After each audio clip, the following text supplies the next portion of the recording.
Hi, I'm Kogido, and this is my first Through the Ages video, so please forgive any weirdness or hesitance as I get in the swing of things. I'm a relatively new player. I started playing Through the Ages early last year, and about March or April I played against AIs, and then a month or two later I played non-tournament games against humans, and then starting in the summer of last year with the Royal League, actually the first season of the Royal League, I started playing tournament games. So I haven't been playing that long, but I thought first of all I thought recording a video like this of a tournament game would be fun, and I thought people might be interested. You know, obviously we have great videos from Weidenbaum and other top players, but maybe some videos from a newer player who's still sort of learning high-level play might sort of fill a niche that people haven't seen and maybe might be of interest to people. And I also feel going over my games will help improve my own play. So those are the three major goals I have for this video, and we'll see how many more videos I end up making. Anyway, this video is going to be about my second game in the second round of the World Championship this year. My first game, unfortunately, one of my opponents timed out, so was replaced by AI in the first turn, so I'm not going to record that one. But this is going to be the second four-player game. And you can see here are the people in my group. So I'll first start by talking a bit more about myself. So obviously, since I'm a new player, I couldn't get seeded, so I had to play in round one, and I ended up doing well in my first round. As you can see, I got 36 points. I won every game except for one three-player game where I got second. So I was definitely happy with this result. And in terms of my Glico rating, you can see that I'm currently ranked 124th.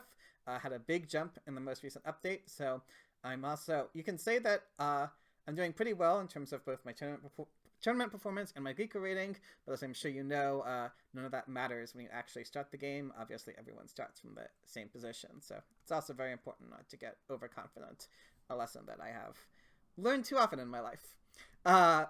Moving on, as for the other players in my group, Aaron Weber, so if you're not aware, in the second round of the World Championships, in the upper division, every group has one seeded player who either did well in the previous World Championships or has a high Glico rating. So in this group, that seeded player is Aaron Weber. So Aaron Weber did not play in the first round of this year's World Championship, but his Glico rating is 350. So in one sense, you could say that I'm the favorite if we just look purely in terms of Glico, but in another sense, obviously, Aaron Weber has a lot more experience than I do. So definitely not someone to take lightly. As for the other players, Vampire D and Bull 3 both did play in the first round of the World Championships. Vampire 3 won their group with 27 total points, so a pretty good performance. Bull 3 got second in their group with 21 points. And in terms of Glico rating, Vampire D does not have a Glico, and neither does Bull 3. So you could say that just purely in terms of results, Bull 3 is sort of the least favorite in the group because they got second in round one. And neither of them have a Glico rating, so in that sense, it's hard to say how their strength measures up into anyone else's. But certainly you could say that they're certainly at least good enough to do well in their groups. And as I think you'll see from this game, they're both good players in general. So I think definitely any of the four of us could win this group. And winning means you would be advanced to the upper bracket. Finishing second or third would mean that the players who finish second and third will advance to the lower bracket of the next round, meaning they'd then have to win first to stay in the tournament, and whoever ends up fourth will actually be dropped from the tournament entirely. So it's definitely very important to at least avoid fourth and ideally finish first. So with that set up, let's take a look at the game.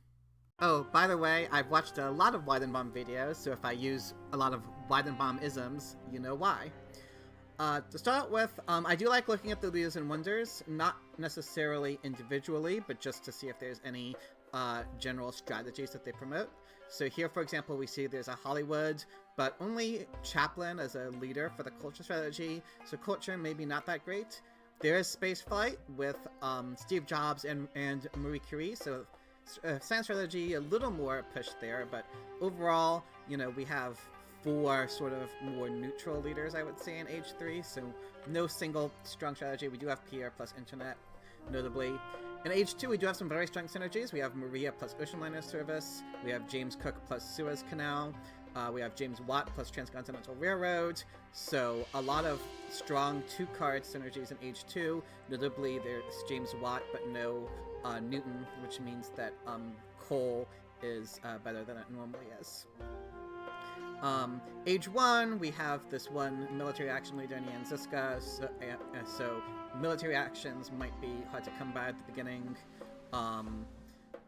We do have some other good leaders like Saladin, Leonardo da Vinci I really like. But essentially it looks like the major upshot we can see is coal's good, strong H2 synergies, no single strategy in H3, so maybe want to remain flexible going into H3. Anyway, to start the game, as you can see I'm playing third. Aaron Weber is playing first and takes Cleopatra.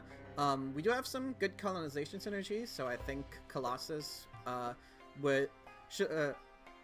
necessarily better, but should also been strongly considered. I do actually quite like Cleo though, so I think that's a fine pick. Bull 3 takes Engineering Genius. I think that's also very defensible. And now I have a bit of a choice here, where you can see what I did, but I actually think there are 3 major options here, at least looking at it in hindsight. I think at the time, I mainly was deciding between library plus urban growth or just pyramids.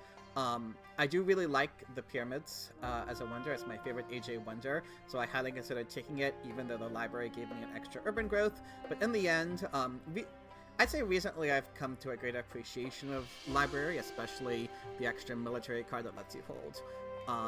So I figured, considering I got the urban growth with it, the library should be a bit better. I will say, looking in hindsight, I think I should have more heavily considered getting the Colossus. Now, there's no great H2 cards to pair with. I mean, it could take the Rich Land, but that's more or less the same. It's probably a bit worse than taking the urban growth, because the urban growth is a bit more flexible in terms of it lets you build a lab on turn 2. So Colossus isn't, even though Colossus would be available for 1 civil action instead of 2, that doesn't make a huge difference necessarily, but there is an option of taking Colossus plus Alexander the Great plus the urban growth. Now, I'm not a huge fan of Alexander as a leader. He synergizes decently well with the Colossus, but again, the fact that there's all this colonization synergy, I think I should have at least considered this much more strongly than I did, even though I might have ended up going with library in the end, just because, again, I'm not a huge fan of Alexander, and I think there's some strong leaders in the deck, like Hammurabi, Boudica, Aristotle's already on the row, so I might have still gone with this in the end, but I think I should have considered the Alexander Colossus more strongly. Anyway, I took the urban growth with it. Vampire D takes the pyramids and Alexander. Again, I'm not a huge Alexander fan, but there weren't really... I think pyramids was probably right, because I really like that wonder, and frugality, not that great of an AJ yellow card, so this is also fine. Alright. Aaron Weber's turn. They elect Cleo, build a lab using her ability. Looks like they get the Colossus after all, because no one else picked it, so they didn't have to take it turn 1. And they increase the population. Seems like a very defensible turn to me.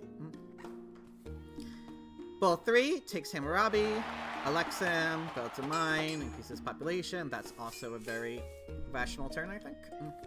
Alright, as for my turn, as it turns out, none of the, pretty much none of the AJ leaders come out of the deck except Homer, but I think Aristotle synergizes extremely well with the library. Both the extra science it gives you and the extra hand size it gives you makes it much easier to take a bunch of science cards with Aristotle. So I definitely wanted Aristotle here, so I elected him, increased my population. Here I had a bit of a choice, right? Because you have the urban growth, you can either build a lab turn 2, or you can build the mine turn 2. Basically, it's a choice of, is the resource or the science more valuable to you? I felt that with both Aristotle and the library, I decided that the resource was going to be more helpful for me, because I'm already getting a lot of science from my leader in Wonder. I didn't really consider taking any of these for 3. I don't think any of them... Nostradamus is a good leader, but not worth taking for 3, I don't think. This early in the game. Vampire D elects Alexander. builds a mine, increases population, and here's, you know, a downside of taking a leader and a wonder. And not necessarily a downside, but it's why it's not as good as it might otherwise be, that usually on your last civil action you're left taking an AJ yellow card, which isn't great. But in this case, Vampire D gets an urban growth, which they can use next turn in their lab, so it ended up working out fine for them. Aaron Weber seeds, reveals the development of politics. Makes an interesting decision. Instead of building the mine turn 3, instead starts working the Colossus. I guess the idea is maybe to finish the Colossus next turn, although that would require some help from developments. I think it probably, in my opinion, it would have been much better to build the mine instead. You don't need, especially with some other wonders, you could justify delaying the mine for... Actually, wait, sorry. I'm being stupid. Right, because Aaron Weber has Cleopatra. Sorry about that. So I actually do think this was right. So here's my logic, which I'm almost certain is correct. If you don't use Cleopatra's ability, then you're losing a resource, right? So if Aaron Weber had built the mine instead of working on the wonder, then Aaron Weber would have gotten an extra resource from the mine, right, a turn earlier, but they would have lost the resource from Cleo, which means that they actually, building the mine here, actually wouldn't give them an extra resource at all, because they wouldn't be able to use the free resource from Cleo. So for that reason, you know, it's obviously not ideal to delay your mine to work on your wonder instead when you have Cleo, but if you have to, like in a situation like this, I think it is definitely, like, objectively correct to build the wonder instead of the mine. So this was right. I'm not so sure about, well, okay, I guess this makes some sense. The idea is Aaron Weber really wants to both finish the Colossus next turn using Clear's ability and build the mine, and so the Rich Land means that if any resource event gets revealed, then they would be able to do that, right? Because they would have an extra, this means they can build the mine with only one resource. So that does make some sense. Taking an AJ yellow card turn 3 is never great though, so, but you could argue, yeah, Aaron Weber doesn't really have many better options. They could perhaps take the Code of Laws, but when you have Cleo and the Colossus, meaning that you're about to run out of wonders to spend with Cleo, this is a downside, obviously, of having Cleo with Colossus. You probably really want the Alchemy to be... Though, interestingly, right, so I think if I were Aaron Weber, I definitely would have taken the Alchemy here, because that would have given me, next turn I'm finishing the Colossus, but then the turn after that, I'll be able to use Cleo's resources by upgrading my labs to Alchemies. So so I would have taken the Alchemy here. Nostradamus, though, is definitely a strong leader, so that's also a defensible pick. Bull 3 takes the Roman roads. Definitely a strong wonder with Hammurabi, because the extra civil action it takes to build compared to most other wonders matters less when you have Hammurabi. And Bull 3 is actually able to finish it on this turn too, so this is definitely thanks to... Right, thanks to having the engineering genius, they're able to both take and finish the Roman roads this turn. So that's definitely an extremely strong turn from them. Gives them a very nice boost early. Now it's my turn. So on my turn, I seed. So I seeded, I believe, the Knowledge of the Ancients. So that's definitely a helpful event to have, potentially when you're Aristotle, because it gives you extra science that you can cycle through your technologies. But there is a more direct reason I wanted to seed this turn. You'll see it when I take this turn, but basically I was hoping for a resource event, which I will get. So I definitely wanted to seed. What a conflict, risky to seed, especially Aaron Weber has the Colossus. Vampire D maybe will keep Alexander for a while. So strength events are risky to seed. And historic territory again, Aaron Weber has the Colossus. So I think, you know, this is like the least important territory to potentially feed to Aaron Weber. But like I said, Knowledge of the Ancients useful for me anyway. But what I really wanted was this resource event, because as you'll see, with 5 resources and my urban growth that I haven't used yet, I'm able to build an alchemy directly. And I think sort of in general, like especially in the early game like this, when you can do something more efficiently than normal. So in this case, instead of, usually when you build alchemies, right, you build the second philosophy, and then you upgrade them both to alchemy later. But in this case, by building an alchemy directly, I'm able to save a civil action. And especially in Age 1, each civil action is an incredibly important resource. So whenever you're able to do something that lets you save a civil action, especially in the early game like this, I think that's extremely powerful, and, you know, pretty much nothing in Through the Ages like wins you the game single-handedly, but doing a super efficient play like this, I think gives you a major boost, especially when it's as early in the game as this is. So I definitely want to take the alchemy, and if I take another technology with Aristotle, I will have enough science to play the alchemy. So in order to do that play, I need to take one of these two in order, because I'm going to spend 2 civil actions developing the alchemy and building one, so I need to take one of these 2, and I think it's pretty clear which one to take. Code of Laws is one of the best Age 1 cards in my opinion. Getting the extra civil action early is very powerful, and with Aristotle and the library, I will definitely have enough science to be able to afford it. Not to mention, with Aristotle, library, and alchemy, I'm going to be swimming in science in Age 1, so I'll definitely have enough science to justify the Code of Laws. And I do that play I mentioned, where I develop the alchemy and build one directly. I discard the aggression that I'm definitely almost certainly not gonna play, and I discard the strength event for reasons already stated. I think it's risky. I don't know. I mean, Bold 3 has Hammurabi. Maybe I'll be stronger than them, but on the other hand, they also have the Roman road, so they have more resource production than I do. So the historic territory, if I wanted to seed it later, would definitely be a much safer seed. And I draw another colonization card in the foray. Vampire D Seeds gets development of planning. So the options for this development of planning are civil life, science, and warfare. Generally speaking, I think development of civil life is one of the most powerful developments to have, second only to development of religion, because those are the 2 developments, potentially even better, because development of religion, if you don't get it, you'll build a bread and circuses with theology directly, whereas development of civil life will always save you a civil action when you use it. And as I said, I think in my opinion, civil actions are the most important resource Through the Ages, and they're definitely the most important resource in the early game. So that's why, in my opinion, almost whenever I have the opportunity to get the development of civil life, I'd want to get it. Vampire D, on the other hand, takes the development of science, but we'll see that extra science may end up potentially being more helpful to Vampire D than the extra civil action would be.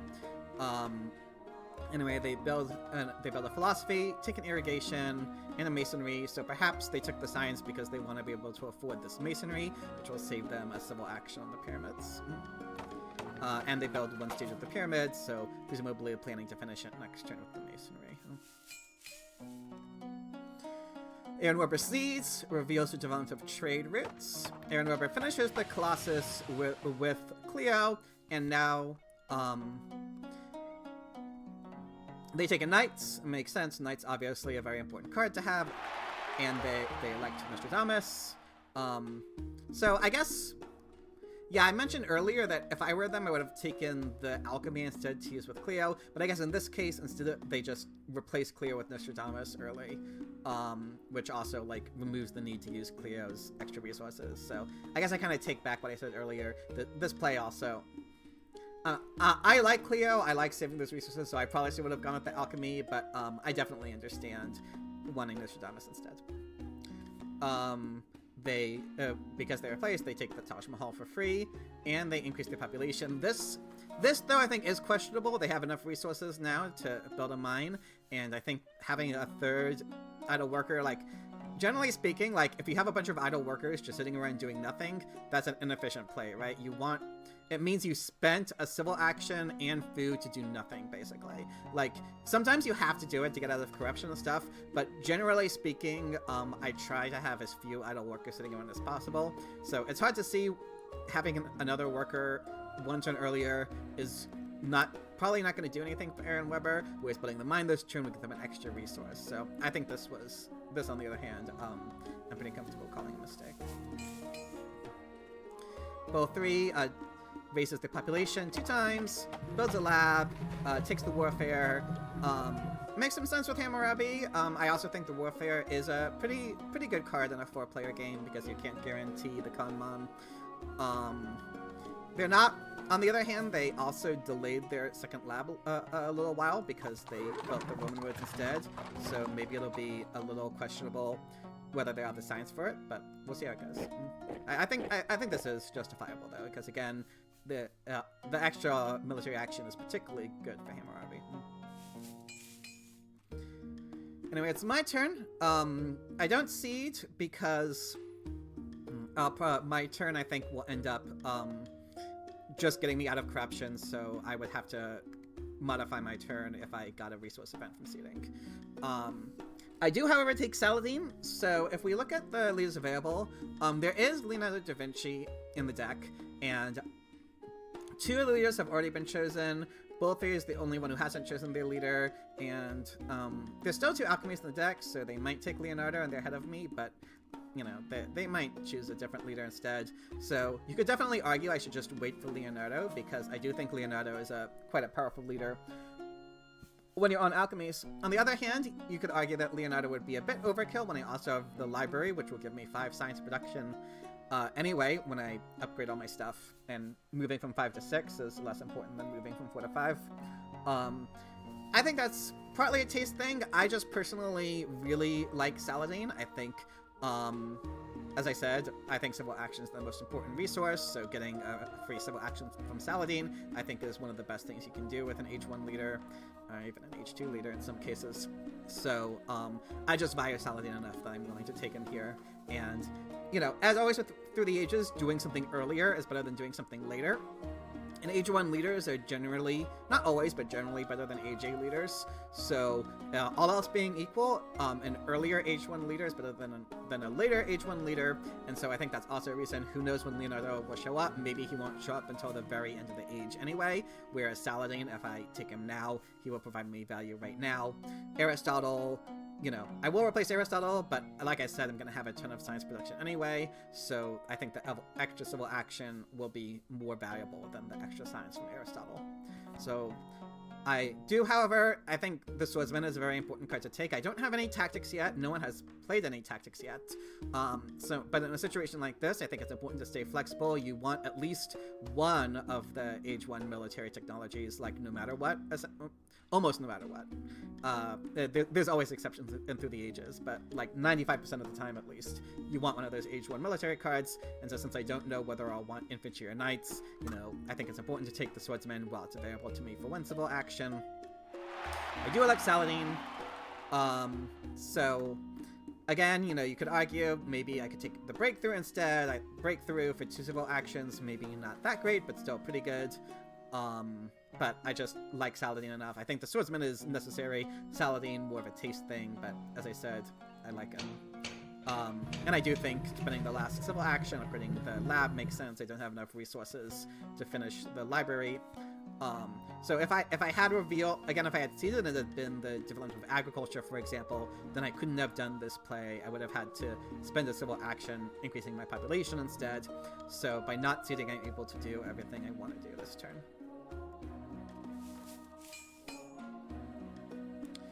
Vampire D seeds, it reveals, and it was a resource event.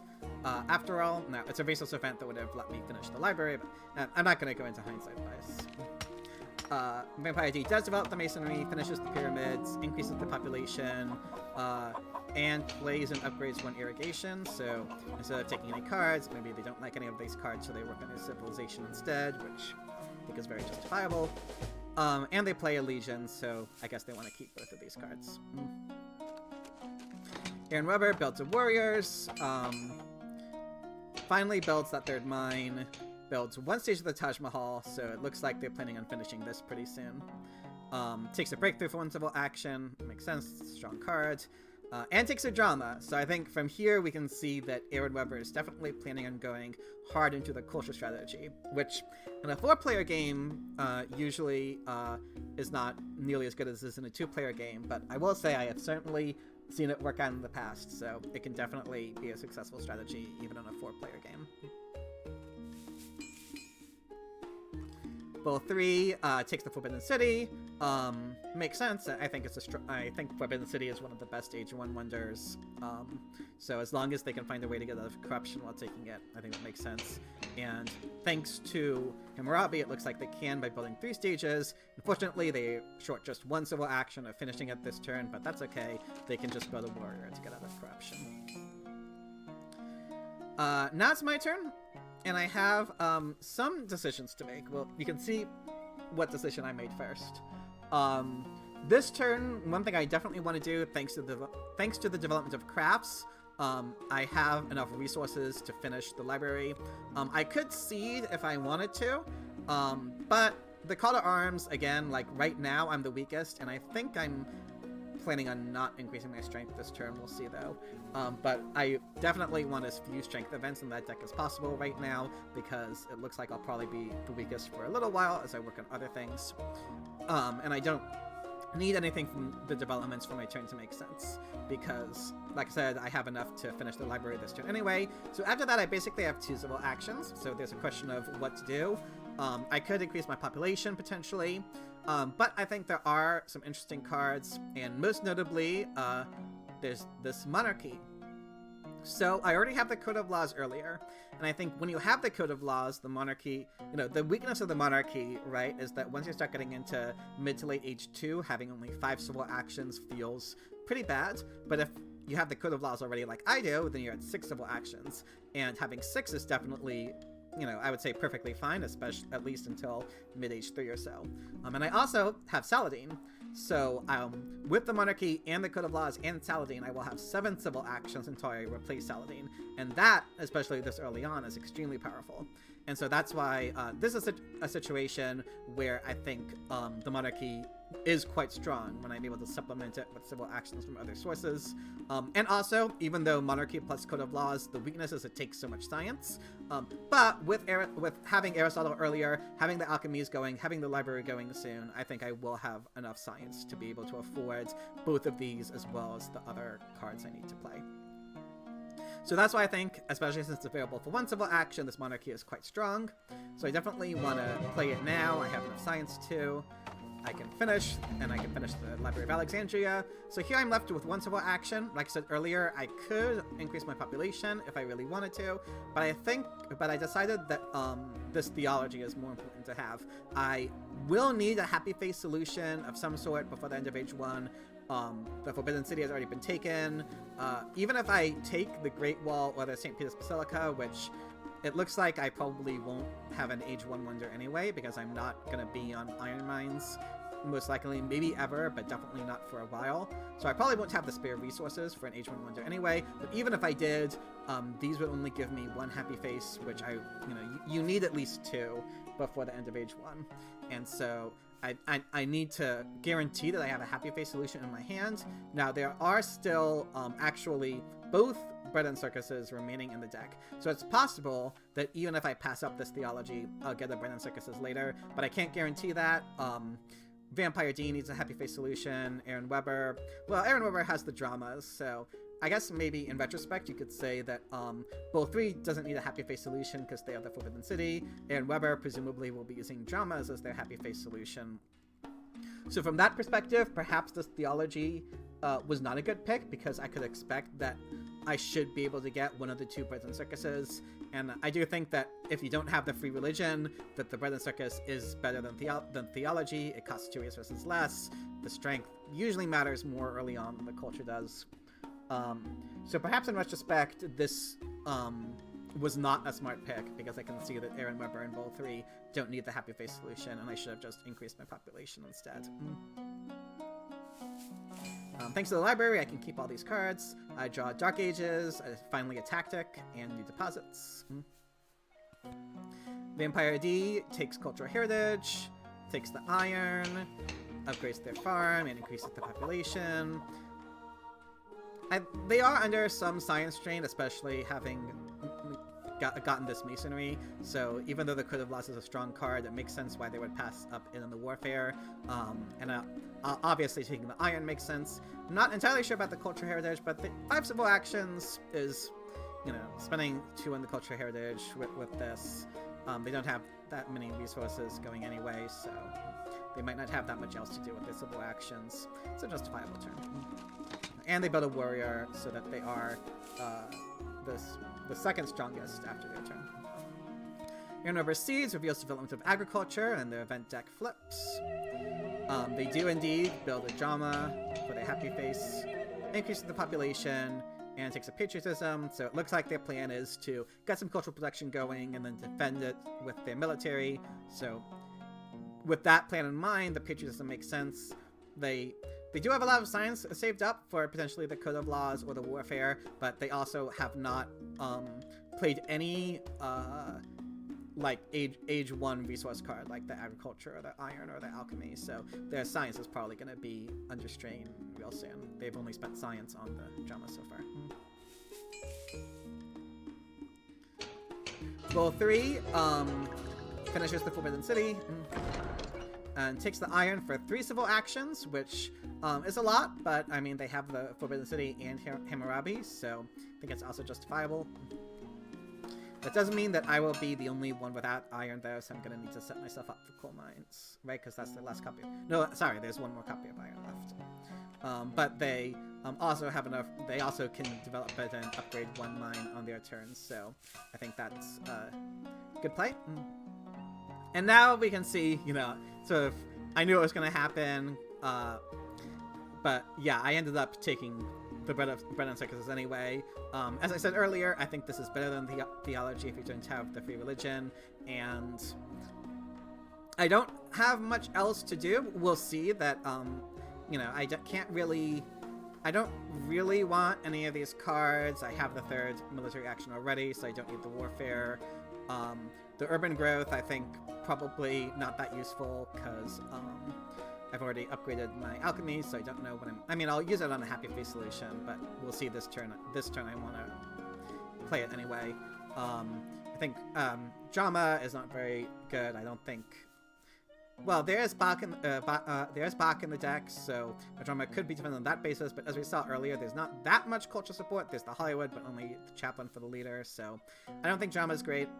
I already have my age 1 leader. I already have the swordsman. Taking your reserves for 2 civil actions is pretty bad. Taking a breakthrough for 3 civil actions, kind of mediocre. So I don't think any of the other cards in the card row are like that great for me anyway. And so even though I already have the happy face solution, I think taking the bread and circuses for 2 civil actions is actually one of the better ways I can spend my civil actions this turn. But I do build one.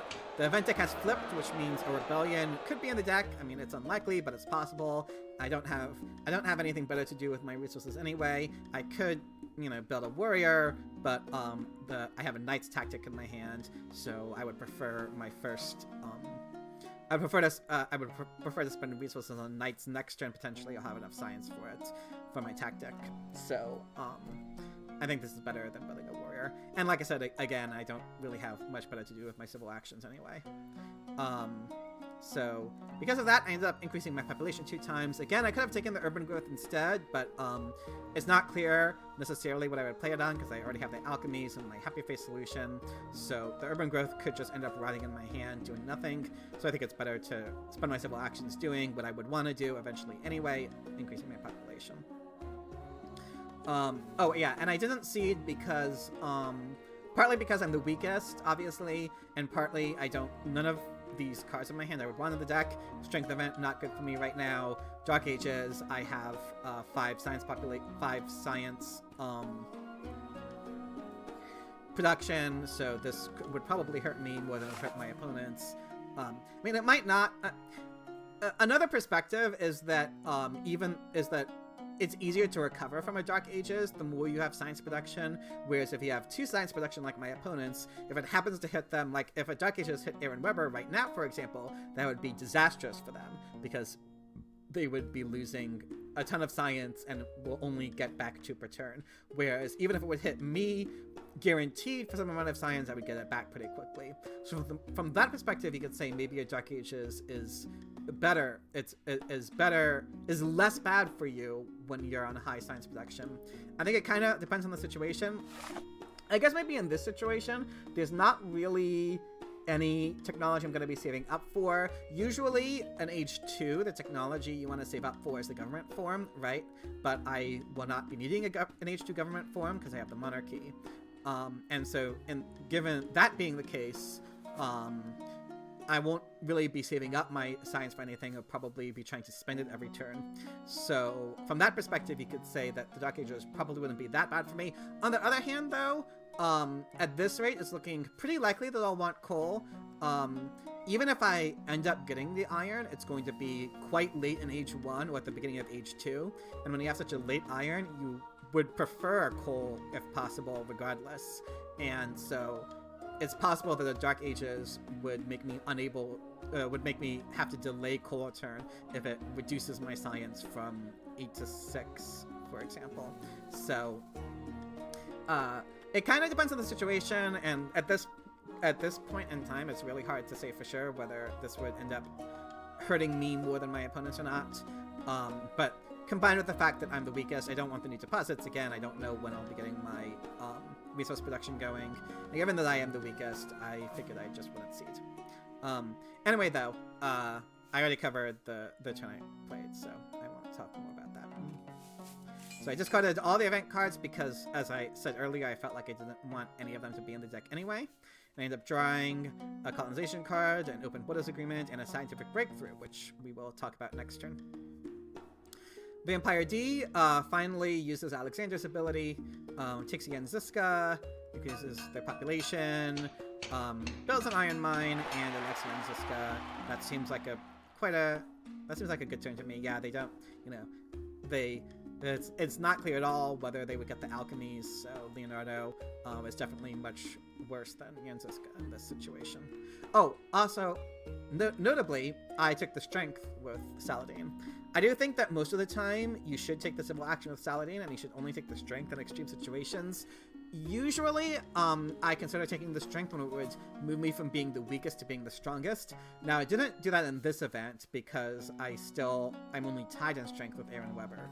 But another consideration is that my next turn is gonna be my last turn in Age 1, almost certainly.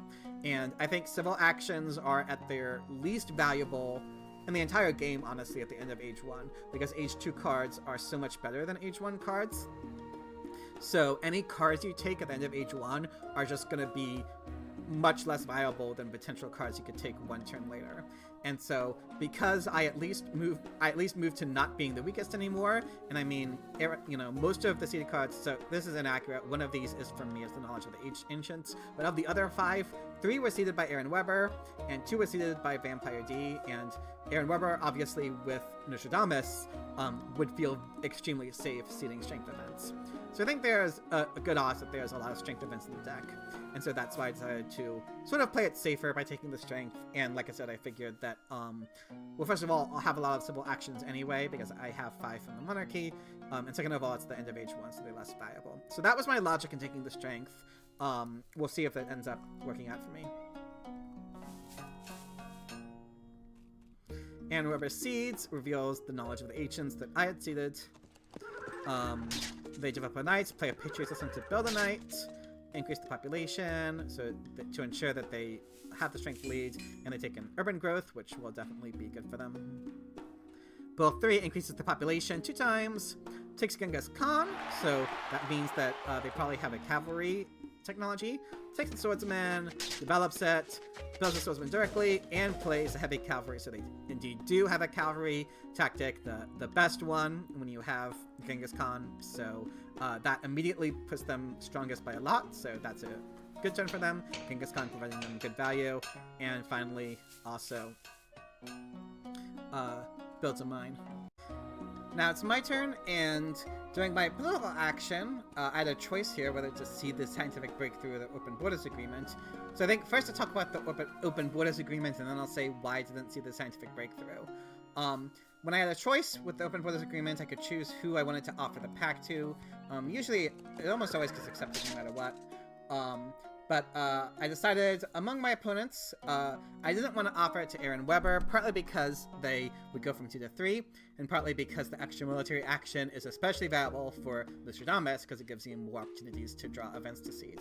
So I definitely wanted to offer it to either Bull 3 or Vampire D, both of whom had 3 military actions when I offered it, and I decided that Bull 3 looks more threatening than Vampire D. You know, they have Genghis Khan plus the heavy cavalry going, so that's why I decided to offer it to Vampire D.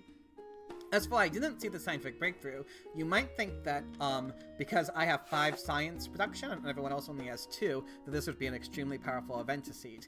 But I actually think it won't be. And I sort of intimated partly why earlier when I talked about why maybe I should have more heavily considered seeding the Dark Ages. But I don't really need that much science in H2 because I already have my government form going. And the major thing you need to spend a lot of science on, as I said earlier, is the H2 government form. And while my opponents are all on 2 science production, you might notice they are also all on despotism, meaning all of them are going to want an H2 government form. And so even though they only have 2 science production, the extra 2 science they get from the scientific breakthrough might actually be more valuable to them than the extra 5 science would be to me, because I probably, like I said, I'm not going to need that much science in H2, and they are all going to need a ton. So, ironically, I actually think, and I think I was right to think this, I think I was right to think this, I think it is correct to assert that the scientific breakthrough right now would actually be less valuable for me than it would be for my opponents. So that's why I decided to offer the pact instead. As for my turn, so I scrolled through before I had a chance to talk about it, but I think taking the knights here is 100% necessary thing for me to do, because you know, I'm being highly threatened right now. I'm not really vulnerable to an aggression because of all my colonization cards, but I think, you know, partly I don't want to be so much, I don't want to compete in strength with my opponents, but also I want to be able to take Saladin's civil action for once H2 starts without being in a vulnerable position. So I think because I have this medieval army tactic in hand, taking the knights, developing it, building one, and playing the tactic, these are all necessary things for me to do this turn. So it's the final 2 civil actions that are a little more up for grabs, you could say. There are a few options I have here. I already discussed why I think the drama isn't good for me. I also already have my happy face solution going. Engineering genius is possible. Now, there's always a weakness of taking it. You don't know necessarily whether you'll be able to use it. There are a number of good H2 wonders, though. We have the ocean liner service. The railroad will almost all, you know, there's a good chance that I'll be going on coals, so the railroad will probably, well, there's a good chance that'll end up being good for me, but Suez Canal, maybe not. I do have a lot of colonization cards in my hand, but that's always a risk, especially since Aaron Weber has the Colossus, so, but there's probably a good chance that I'll be able to use this on an H2 wonder, but you never know for sure. It also costs 2 civil actions. The cartography, might also be considered here, but I don't necessarily know if there are a lot of colonies on the deck. You might say they are probably are, because Aaron Weber has the Colossus going, but I haven't seen any.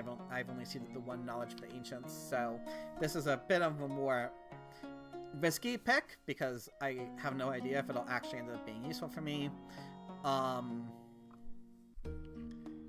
I think none of these are, you know, I can't take the Himeji. I don't have enough civil actions for any of these. I can increase my population using 1 civil action, so that should be noted. In particular, in this case, because the age is about to end, this is going to go from costing 3 to costing 4 next turn. So by increasing my population this turn, I'll be saving 1 food. Now, it'll be 1 food I probably won't be able to use for a while that I'll be stuck on. So you could argue maybe I would even prefer to have 0 food instead of 1. I don't think that's really the case though. I mean, when you're stuck on 3 food during age 2, like when you're on the 4 food cost part of a yellow bank and you're stuck on 3 foods, that feels really bad. But having an extra 1 food lying around, I think almost always doesn't lead to corruption issues. And while I do think that engineering genius could potentially be useful, I think this rich land would actually be much more useful for me, because as I said earlier, there's a good chance I'll end up going on coal mines because there's one copy of iron left, but Aaron Weber might take it before I do, and also even if I do take the iron mines, I'll be building up my iron mines at the beginning of H2, which is not ideal. So I would actually prefer to be on coal instead of being on late iron. And when you're going to coal mines, having a rich land in your hand, I think is pretty much necessary, because saving up 6 resources when you're on bronze mines is extremely difficult, whereas saving up 4 resources is a lot more feasible. So given that, I think the rich land is pretty much a necessary card to take. And at this point, I have a choice, like I said, between increasing my population, which I will want to do at some point anyway, so it's sort of... One way to think about it is that Age 1 civil actions are less viable than Age 2 civil actions, because the cards you'll be taking with your Age 2 civil actions will be so much more powerful. And so because I'm going to want to increase my population at some point anyway, and it also saves me food, and it means I spend the civil action now instead of Age 2, I do think it's probably right to increase my population here. It means I am passing up on this breakthrough for 1 civil action. Not normally something you want to do if you can help it, because breakthrough is one of the most powerful Age 1 yellow cards, only competing with Engineering Genius, really. But in this case, again, because I have so much science, 5 science production, and because I don't need to save up for an Age 2 government, I think I'm not going to be having really any issues with science throughout the entirety of Age 2. So I think I'm actually in a rare situation where the breakthrough wouldn't really be that viable for me. So I think increasing my population is right. Now, you'll recall, I increased my strength with Saladin and it ended up doing precisely nothing for me, because only 1 event was revealed anyway, and it was not a strength event. So taking the civil action definitely would have been better in hindsight, at least. Now, in practice, it could have meant either that I kept taking the breakthrough, or maybe the reserves. The reserves is also pretty good for me, especially with how many civil actions I'm about to be on. Or maybe I could have taken the Engineering Genius along with the rich lands. So I think probably either being able to take the reserves or taking the Engineering Genius instead of increasing my population would have been quite valuable. So I think probably in retrospect, taking the strength was wrong. That civil action, even though I was on 5 minutes at the end of Age 1, the civil action still would have gotten me quite a lot, either these 3 resources or these 2 resources. So yeah, I probably should have just taken the civil action, especially since, again, like I said, I didn't even become strongest with taking the strength from Saladin. So I do think that was a mistake in retrospect. But now I'm on enough strength that I'm comfortable taking the civil action. I draw Raiders and the Reign of Terror, 2 strength events. Vampire D builds a warriors, increases population, builds a 3rd farm. I think with Jan Ziska and being on agriculture, this does make sense, because, now they not only have 2 Legion tactics going, but having 3 farms when you're on agriculture, when you're only on on irrigation. When you only have 2 irrigations going, you can have some population issues, so I think having 3 irrigations instead makes a lot of sense when you're on irrigation. Now, building an agriculture and then upgrading to irrigation later is not the most efficient use of civil actions, but they don't have a choice in this case, because they only have, they want to build the warrior, and then they only have 2 resources left. They did take the alchemy and that breakthrough, which will be much more helpful for me than it would be for them than it would be for me, and they take the cartography. So that's perhaps an indication that, well, actually, I think they haven't. They've seeded 2 of these. So that's perhaps an indication that at least one of those is a colony, although they didn't play it this turn. But we do see the colonies revealed as strategic territory, but thanks to my lucky draws of these colonization cards, I am actually able to win the strategic territory by only spending 1 warrior. I definitely want to do that. I have the free population to rebuild the warrior anyway. And there's one other reason. I forget actually if I had bid just the warrior, if I had built the knight plus colonization cards. But if I had bid the knight too, if I had bid 1 more potentially, I think that would have been a mistake. But we'll talk about why during my next turn. And Weber finishes the Taj Mahal, takes the Engineering Genius, plays the Phalanx tactic. Now they're tied for strongest with both 3, and they take a rich land. Age 2 begins. Bowl 3, Seeds, reveals the immigration. I actually have the most happy faces, so that's good for me. Now Ball 3 builds a second Age 2 wonder, the Great Wall, which Great Wall obviously very strong synergy with Genghis Khan because you want your infantry anyway. So even though 1 Age A wonder, 2 Age 1 wonders can be not ideal sometimes, I think in this situation, especially if you don't like any of the other cards on the row, it does make sense. And they build 1 stage and upgrade a warrior, so to ensure they are the strongest. Now it's my turn.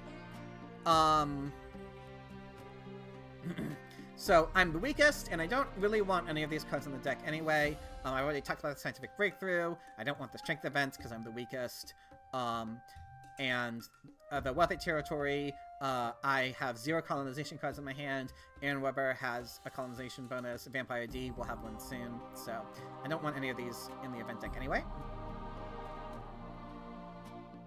Now I am very happy to see this coal being revealed. If the coal hadn't been revealed, there's probably a good chance I would have taken the iron, just because you don't know when there might be a coal. Maybe it'll be really late anyway, so when you have the opportunity... So even though it would be a late iron, it would probably be better than having none at all. And I would be able to... So I mentioned before how I think building the knight would have been a mistake. Here's why. Rebuilding the knight would take 3 resources and leave me with 0. Which means I wouldn't have been able to build an iron, or, as we'll see, since the coal is revealed, I think definitely when you have a choice between a coal and an iron, you want to take the coal 9 times out of 10. But because I do need to get my army going again, so I do need to rebuild the warrior, that will leave me with 1 resource, and then next turn I'll have 4, which combined with the rich land will be just enough to upgrade a coal mine. And so, for that reason, both because the rich land lets me both get either an iron mine this turn or a coal mine next turn while rebuilding the warrior, but I wouldn't be able to do that if I had to rebuild the knight. So I think, again, I forget exactly what I had bid, but it should have been exactly as much as I did bid, because I didn't want to lose the knight in this circumstance. Because the coal is revealed, I definitely do want it. But like I said, I can't upgrade it this turn anyway, and I wouldn't want to because I think it's more important to rebuild this warrior so that I'm not weakest. But then when I rebuild the warrior, there's a question of what to do with my remaining 3 civil actions, because I wouldn't have any resources. Well, aside from developing the Code of Laws, but that'll refund the civil action anyway, so I'll still have 3. Now, there are a bunch of Age 1 cards here. I don't really want any of them, though. The St. Peter's Basilica, I'm only on bronze mines. I'm gonna be spending... my resources are gonna be tied up for the next few turns upgrading my coal mines anyway. By the time I'll be able to work on the St. Peter's Basilica, there could very well be an H2 wonder I'd rather have instead, so I don't want to take this. I have the coal, so I don't want to take the iron. I already have these cards. The rich land is definitely not worth 3 civil action. I already have the monarchy. I already have the bedroom circuses. Himeji Castle, same deal as St. Peter's Basilica. The reserves could be fine. I mean, if I take it, then but again, I'm gonna want to develop the Code of Loss this turn, so I'll be at 4 science. So if I take it, I'll sort of have 2 civil actions left and not much to do with them. So the fact that it costs 1 is actually not really relevant, because after develop the Code of Laws and rebuild my warrior, I have 3 civil actions left where I pretty much have to take cards with them. And if I take the reserves, I don't want the iron, and I already have these cards, so that it wouldn't...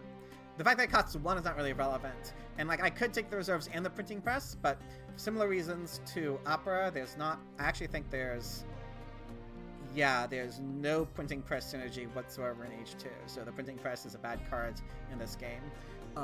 And so, even if I took the reserves, I would kind of end up floating the civil actions. I mean, I would probably... Maybe I would just take the iron with it. That would clog up my hand, though. Maybe not a big deal with the library, and it would deny the iron to Aaron Weber, but it's a 4-player game. Denial is not that important. So I definitely think that in this situation, after playing the Code of Laws and rebuilding my warrior, I end up descending on the wave of nationalism.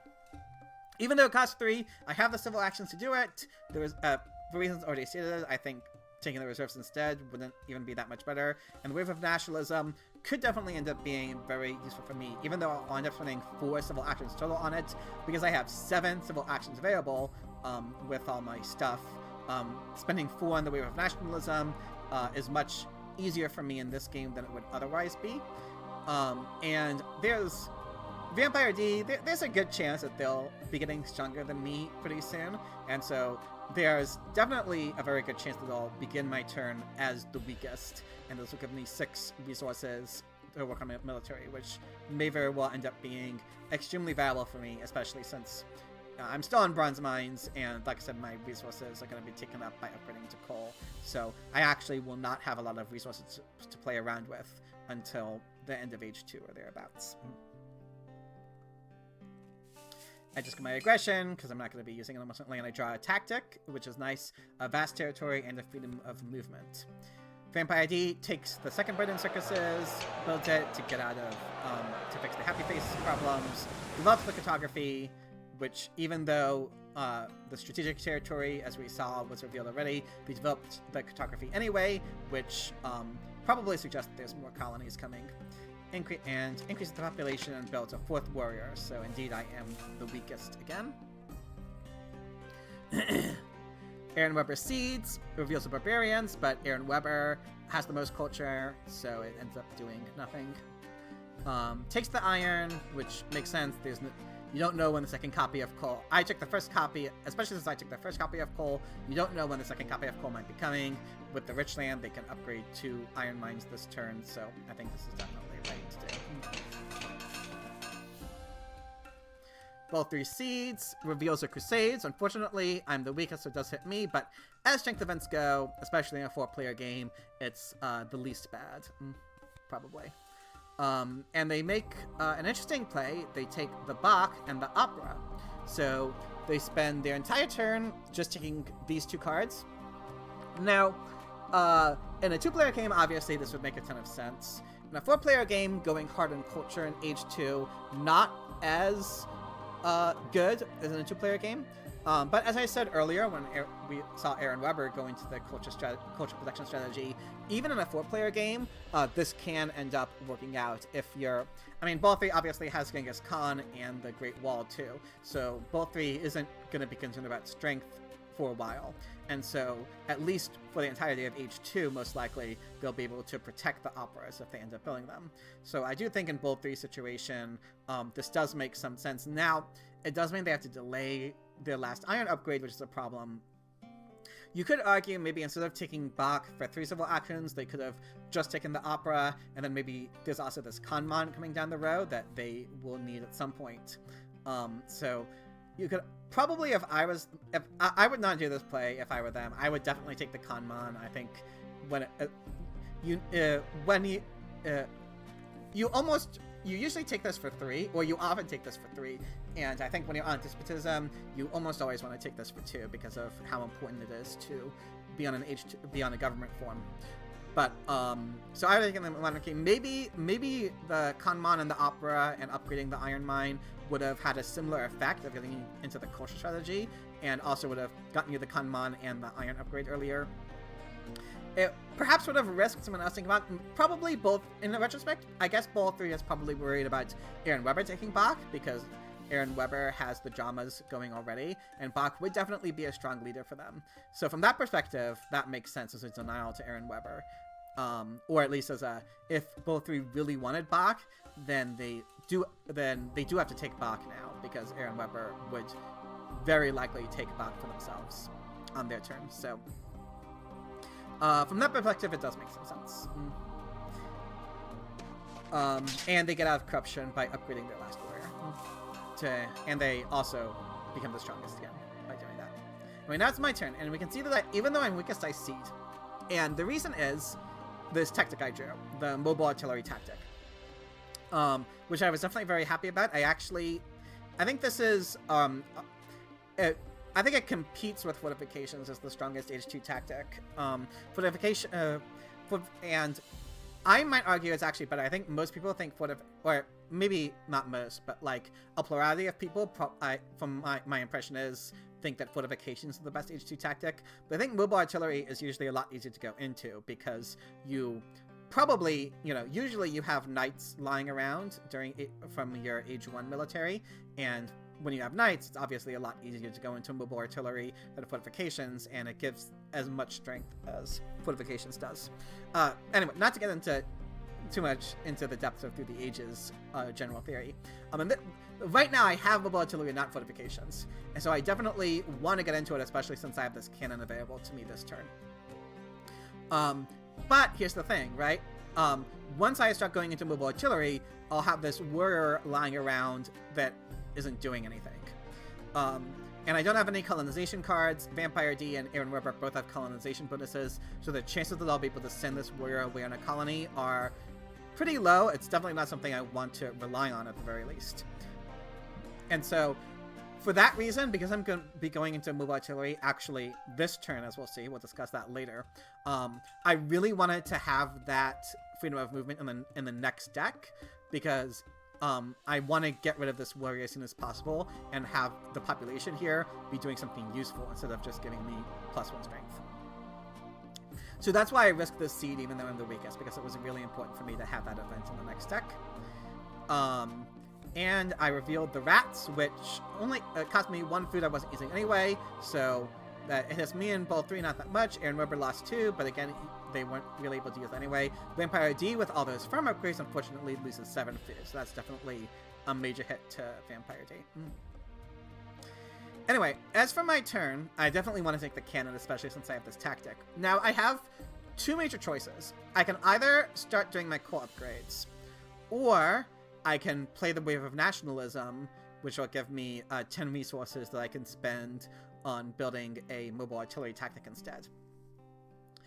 And I think, like I said, the cannon is pretty much necessary for me to take. I think none of these other cards on the row I really need. I mean, the railroads definitely be nice to have, but I think all of my opponents are going to Iron Mines, so I'll very likely be able to take this on my next turn anyway when it's on the 2 civil action, when it's for 2 civil actions. And none of these other cards, well, the selective breeding would be nice to have. We'll talk about that in a bit, but basically I think this turn comes down into getting my coal upgrades going or fixing my strength situation. And so the question is which one to prioritize. And I think that it's perhaps partly a subjective thing, but I think probably, especially in a 4-player game, in a 2-player game when you have more control of the event deck, it might be different.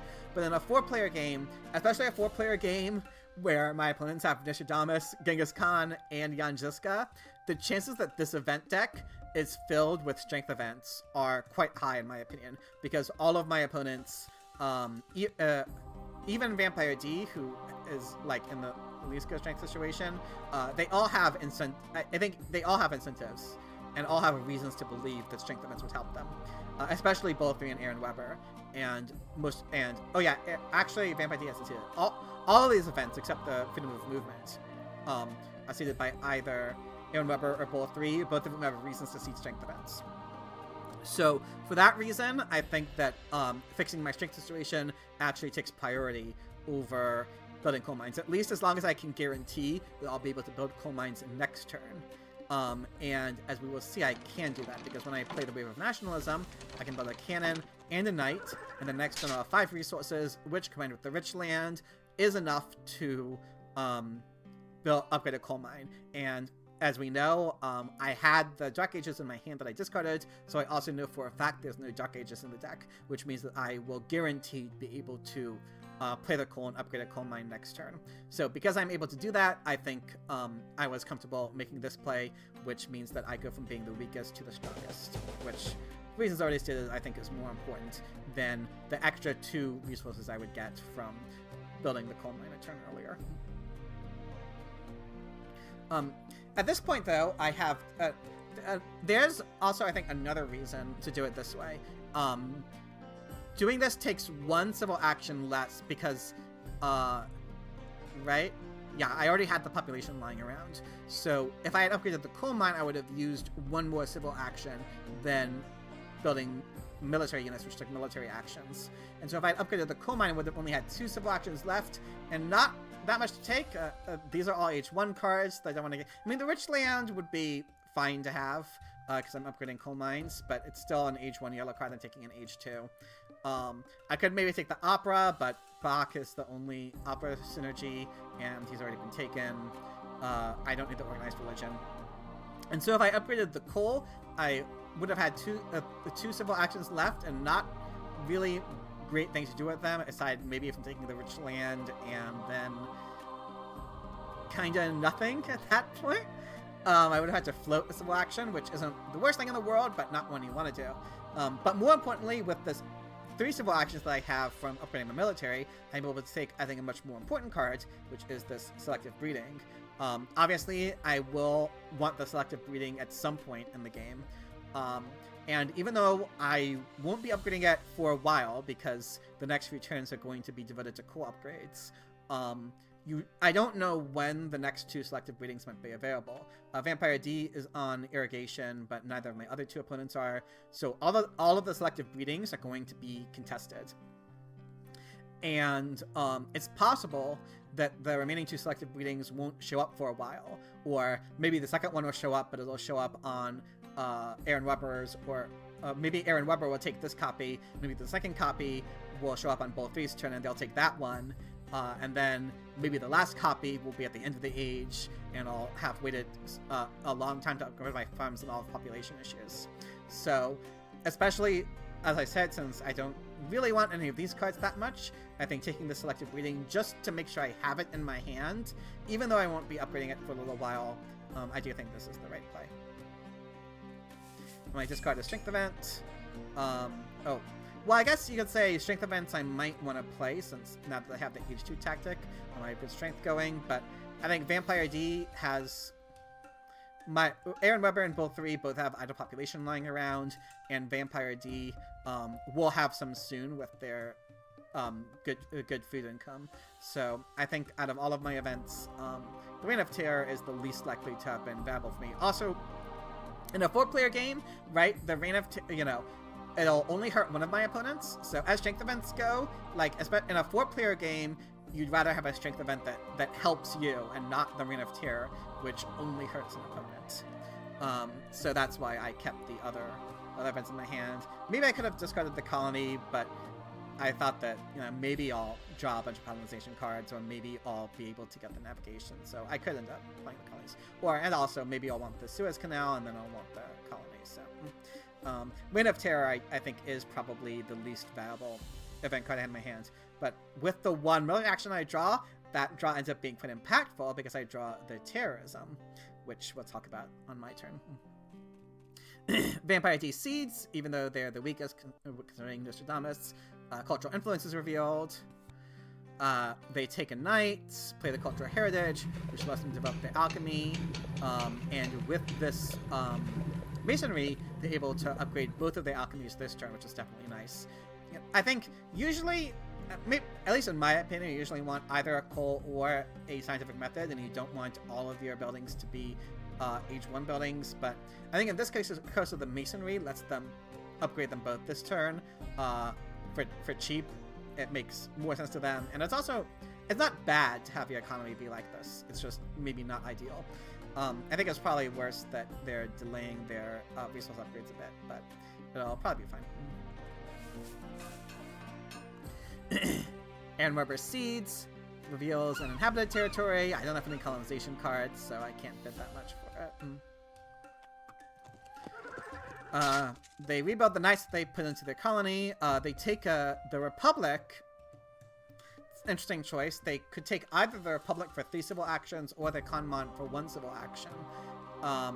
None of my opponents seem to be valuing the Kanmon that much, which is interesting to me. I think it looks like Aaron Weber's logic is, obviously they've committed pretty heavily to this culture strategy. So their logic probably is the military actions. I'm not going to be looking to do aggressions anyway. I also have Nostradamus for as long as I want him in H2 at least.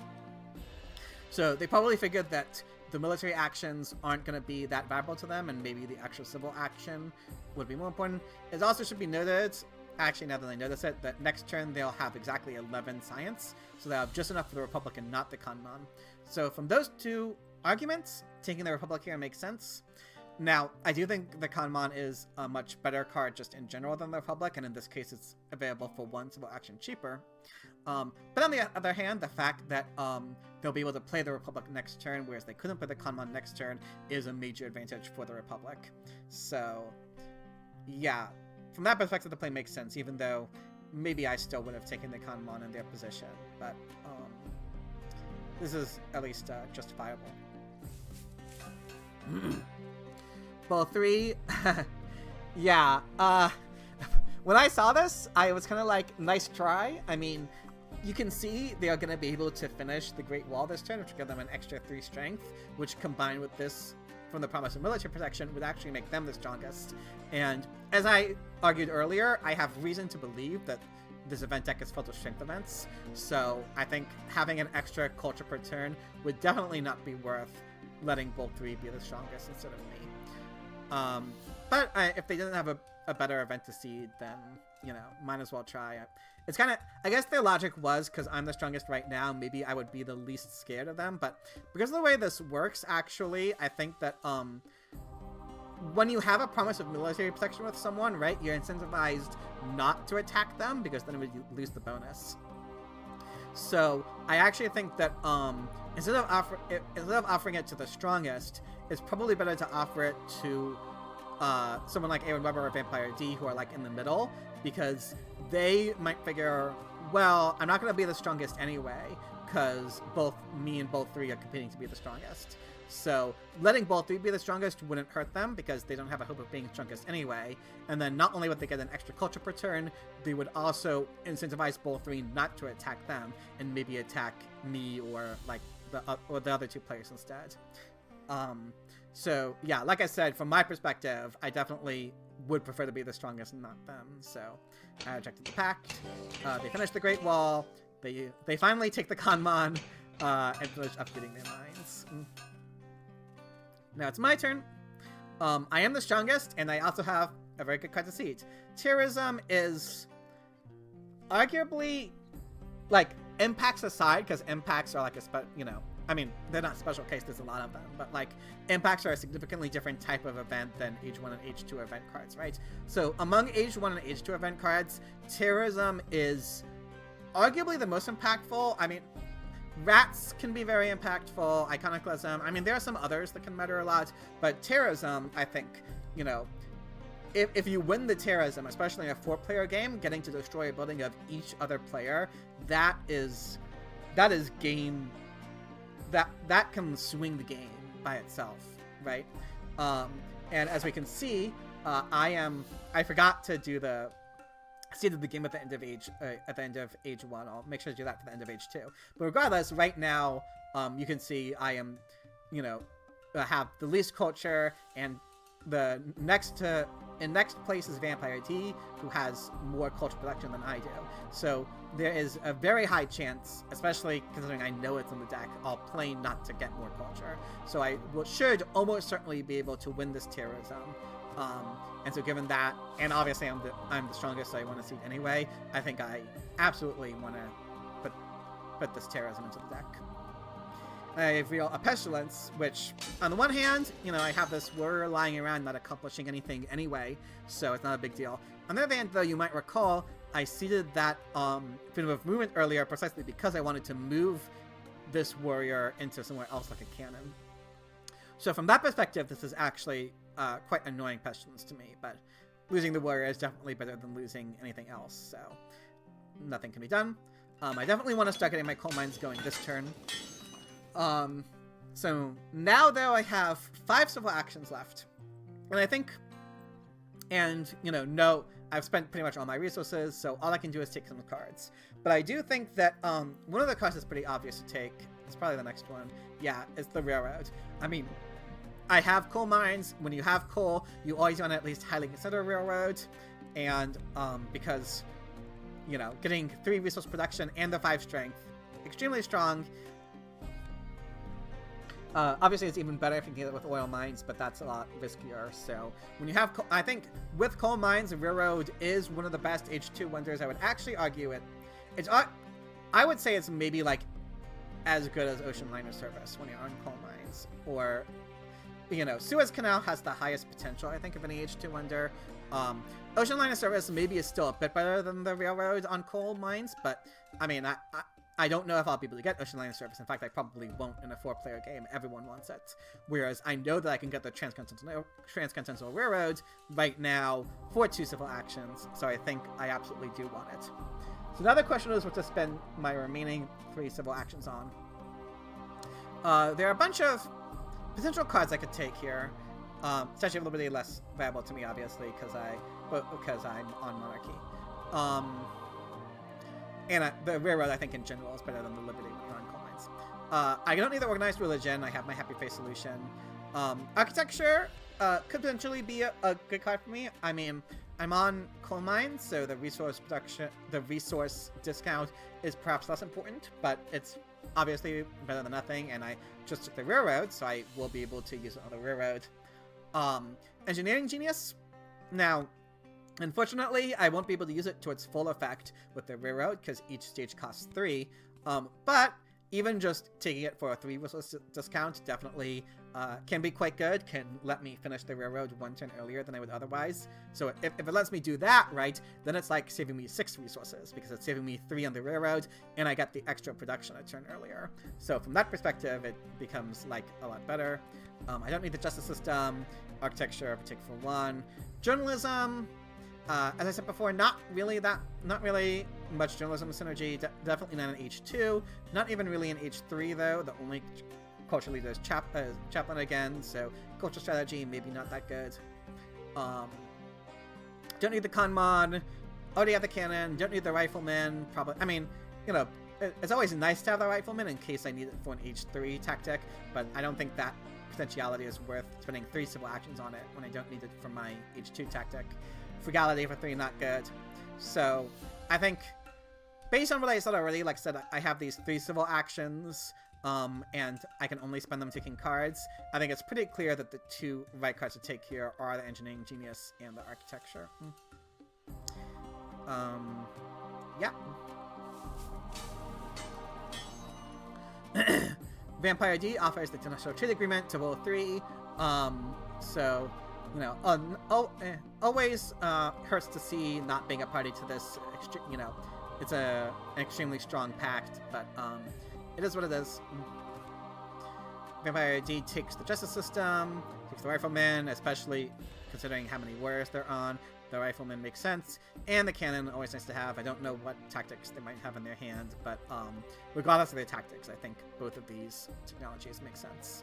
Now, the cost of doing all of this, obviously, is that they're not able to upgrade their Iron Mine, and they're also passing up on this Kanmon, which is the second copy of Kanmon, which means that if they want an H2 government form at this point, it'll need to be the Republic, which I guess because, well, at the end of H1, they're going to lose Yen Ziska and their open borders agreement, so they'll only be on 2 military actions again. So on that basis, you know, passing up on the Constitutional Monarchy, passing up on upgrading the Iron Mine, those are both some major sacrifices to make. So they're definitely sacrificing a fair bit by taking these cards instead, but based on what they have in their hand, and they definitely need to they're the weakest right now, considering this dumbness. Like, they need to work on the military at some point, so I can also understand this play. Aaron Rubber Seeds reviews the developed territory. Next turn I have 6 resources, and all of them have to go into the coal upgrade, which means I won't have the resources to rebuild a military unit that I would put into this territory. And as I said earlier, I have a ton of science anyway, so this isn't a very valuable territory for me to begin with. So for those 2 reasons, I didn't bid, and roll 3 ends up winning it. Aaron Rubber plays the Republic. The Ocean Liner Service is available for them, so I think definitely a very strong card, as we all know. And they build 1 stage with the Engineering Genius and upgrade their last mine. So good turn. Bull 3 tries to after the pact again, this time to Vampire D, and Vampire D also rejects it, like I did. They play the Conmon that they have. They play the Conmon, take a cannon, take a scientific method. Both of these and the breakthrough. I think these are definitely all extremely strong cards for them. They do have 8 resources lying around, but kinda not a lot to spend on them anyway. Because I mean, they could maybe build a 3rd lab, but I think they probably will. And certainly, like this population needs to go into the military anyway. So yeah, I think all of these cards are definitely highly viable for them, so I think this is a good play. And they do rebuild the army that they put into the territory. And it's my turn again, and you can see I seeded, oh, I forgot to check which card that was. Let me see if I can remember. That is,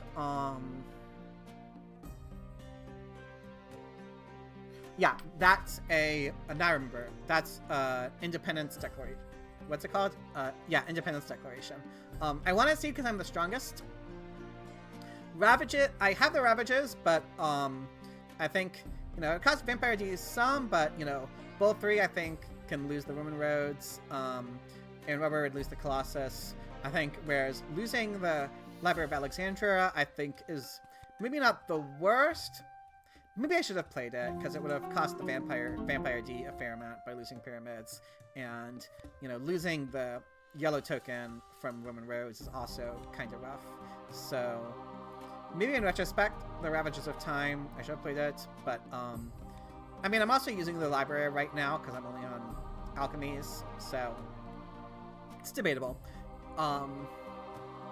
Anyway. But I see the Independence Declaration, I guess also because Aaron Weber might be the weakest soon when they lose Nostradamus. And when that happens, they could lose the inhabited territory, which would cost them a fair amount. So, and Bull 3 also is going to have some strength issues when they lose Genghis Khan, and they might lose the territory. So I think that was part of my logic. But maybe in retrospect, the Ravages would have been a better event to seed. I revealed the freedom of movement, which, because of the pestilence, unfortunately ends up doing nothing for me now. But this turn, I do have the opportunity to take James Watt for 1 civil action. Now, when it comes to age 2 leaders, of the ones left, James Cook and Robespierre I don't think would be very good for me. Catherine, we'll discuss in a bit, but James Watt clearly better than her. Napoleon and Maria, potentially, could both be good for me. And I would also take Maria away, potentially, from Aaron Weber, who would get the Maria plus Ocean Liner Service combo. On the other hand, though, I think James Watt is just extremely viable for me. Now, not as viable as he can sometimes be, since I've already played and built 1 coal mine, but he still saves me, well, not only, so most straightforwardly, he will save me 2 science and 8 resources, right, from upgrading my stuff. But it'll actually be more than that, because I'll be able to get my farms going quicker. So basically, I think at the end, he'll end up giving me an additional 2 science, 8 resources, and 6 food, I'm pretty sure. And that's super duper strong. Just in general, I think when you're on coals and selective breedings, James Watt is probably the best age 2 leader, just straight up, because of the incredible boost he gives you. Even though obviously he does literally nothing after you upgrade the stuff, that instant boost you get from him is still like extremely valuable. So I do think I was right to take James Watt, and with him I can upgrade a coal and one of my farms. So like I said, I'm getting additional food because I'm upgrading my farms earlier thanks to James Watt as well. Anyway, though, at this point, I have 3 civil actions left, and not much to do with them. There are some good cards on the row here. I mean, I mentioned Catherine is like an okay leader. I think in general, she's like kind of like, well, I take her if I have no better options, and James Watt is a much better option. Now, of these yellow cards, I don't need the Conmon. The Frugality could definitely be good, because next turn I'll be on 6 food. So the Frugality would give me an extra population a turn earlier, so that would definitely be nice. Navigation, maybe. I mean, we saw Vampire D invest into the I mean, well, Vampire D hasn't seeded one thing, but you know, it seems probable that with the Colossus and with the cartography that colonies are coming. So navigation could certainly be justified, especially since I have that science income, although we're nearing the end of H2 pretty soon when that 5 science production is going to start looking a lot less good. Richland, probably don't need. I mean, I have enough resources to upgrade both of my stuff next turn anyway, but I mean, an extra 3 resources is never bad. Revolutionary idea, like I said, not only am we nearing the end of H2, so this 5 science production is looking less good, but I'm also definitely going to want an H3 government form, because I'm on monarchy. And so this revolutionary idea could certainly end up helping me out a lot in that score. Efficient upgrade, same logic as Richland. I don't want any of these cards. So I think the choices here... Oh, and there's the journalism. And the journalism, well... Okay, spoilers, but I'll talk about it in a bit. I ended up taking this frugality. Like I said, I think it'll give me an extra population earlier, so I think that's definitely good.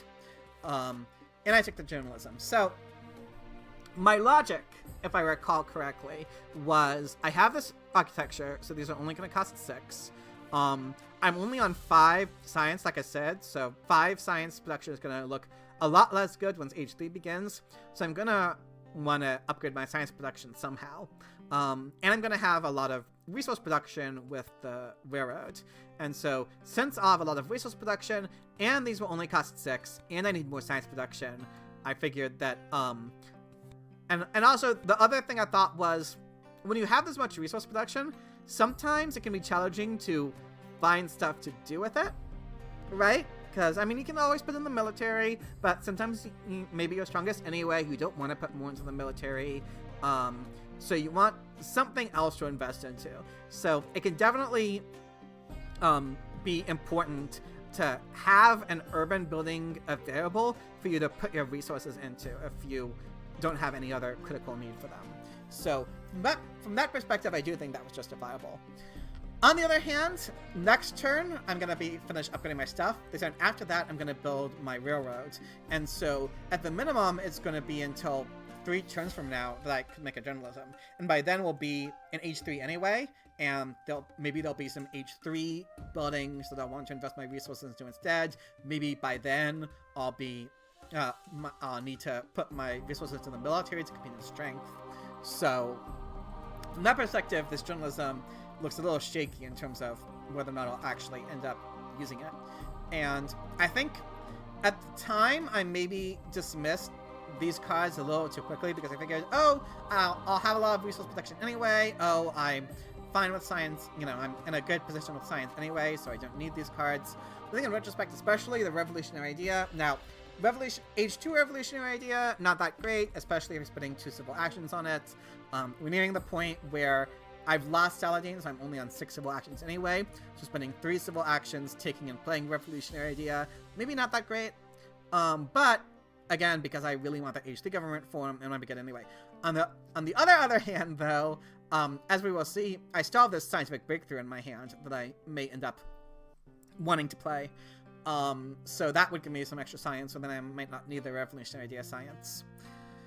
From that perspective, that makes sense, but maybe then I should have considered the navigation more strongly. Now, I don't have any colonization cards in my hand, but I don't know if there's any colonies in the deck. But as I said earlier, perhaps with 2 of my opponents having colonization bonuses, there's a good possibility that they'll want to seed more colonies. So maybe the navigation will be helpful for me after all. And at the very least, it's, you know, it gives me a bit of a strength boost and is good for some impacts. So I think maybe instead of this journalism and, well, you know, my last civil action, I'm going to spend building 1 stage of my railroad with the engineering genius. But I think maybe I should have considered taking the frugality and the navigation, the frugality of the idea, or maybe even the frugality and the rich land, because even though I will be on a lot of resource production soon, I'll have a lot that I want to do, because it'll already be H3 by the time I'm finished building all my stuff. So, you know, from how I'm speaking, you might guess that I won't actually end up even playing this journalism ever in this game, so this will definitely end up being a dead card in my hand. But that's hindsight bias.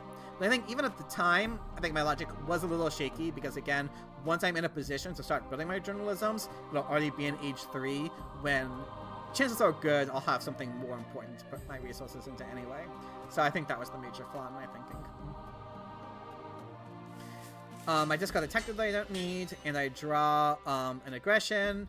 Oh, this was the Independence Declaration. What was it that I ceded? I'm trying to remember. Was it the Prosperity, maybe?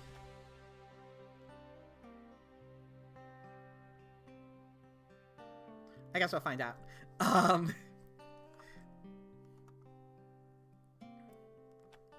And I draw an Iconoclasm, which we will talk about on my next turn.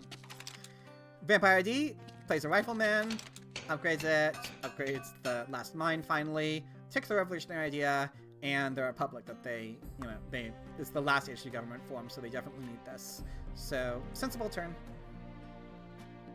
Upgrading this Rifleman ensures they're not the weakest. Or, I mean, they kind of are, but Nostradamus is going to go away soon, presumably. Strict Territory gets revealed. Again, I still have no colonization cards, so I can't bid that much. Bolt 3 wins it for pretty cheap. And Rubber finishes the Ocean Liner service. Takes Catherine. I guess the logic was they don't know if any of these others will be available, although I think, in my opinion, when you have the Ocean Liner service, you probably want to try to get Maria if you can, because of how powerful the combo is. But we'll see how much Catherine ends up doing for them. And they take a Rifleman. Bull 3 offers this pact, the pact again to Vampire D. This time Vampire D accepts, which is kind of interesting, but I guess it's the same logic I said earlier. Like, Vampire D probably figures I'm not going to be strongest anyway, so I don't care that Bull 3 will be strongest, and this will incentivize Bull 3 not to attack me, and also get a bit of culture out of the bargain, so that makes some sense. Bull 3 builds scientific methods, plays Bach, adapts the Legion tactic, because obviously they can't support the heavy cavalry anymore with Genghis Khan gone. Takes an urban growth and a reserve so that they can get those operas going. And an efficient upgrade again for the operas. So, presumably Bull 3 is going to start getting some culture production soon. Okay. During this politics phase, I had an interesting choice. So, I have this Iconoclasm. Definitely one of the most impactful H2 events in general, aside from impacts. And especially powerful when you have James Watt. James Watt is definitely the leader that likes Iconoclasm the most, because once you finish upgrading, he does literally nothing, and his culture bonus even happens. You get his culture bonus even if he gets hit by an Iconoclasm. So you lose basically nothing. I mean, you lose the civil action, but everyone does. So you lose basically nothing from the Iconoclasm hitting James Watt, whereas every other H2 leader at least offers something. You know, Aaron Weber will lose a little bit of culture production and the military action. Bull 3 will lose a lot of culture production, and Vampire D will lose whatever leader they end up getting. So I definitely will want this Iconoclasm in the next event deck. However, as you'll see, the event deck just flipped. So whether I see the Iconoclasm this turn or next turn won't change which event deck it's in. But what will make a difference is the card that I did seed, which is that Scientific Breakthrough that I've had for so long. The age is almost certainly going to end before my next turn, which means I will lose that Scientific Breakthrough if I don't play it right now. And even though back at the end of Age 1, I felt that it was less useful for me than it is for everyone else, I think that's exactly flipped now. Now I still have the most science production of anyone, so in that sense it'll help me the most. And also, as I've said, now I want a government form soon. I want an H3 government form soon. So I will definitely need a lot of science really soon.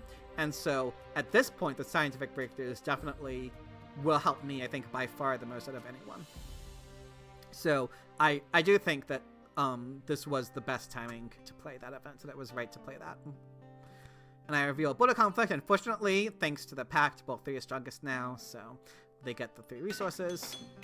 I finish upgrading my mines and my farms. So that is pretty much my turn in terms of working in my civilization, because I'm kind of out of resources now. So now it's just a question of which cards I might want to take. And Richland is gonna... I finished upgrading my stuff, so I don't need it anymore. My religion I don't need. Cavalrymen could definitely be helpful, especially if I end up getting the mechanized army H3 tactic. But just in general, obviously, for H3 tactics, H2 military cards are helpful. And I have the general army, I have coal, don't need team sports. Patriotism might be good, just for the extra military action, but for 2, maybe not that great. Scientific method I don't need.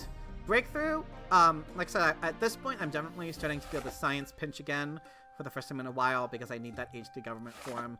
And 5 science production, not that great on each 3, so this breakthrough could actually probably be useful for me. Resistance frugality, maybe not that helpful.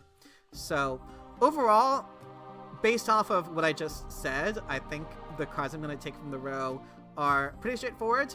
I think there's really 2 cards that stand out from the most, and that is the breakthrough, as I said earlier, and the cavalryman.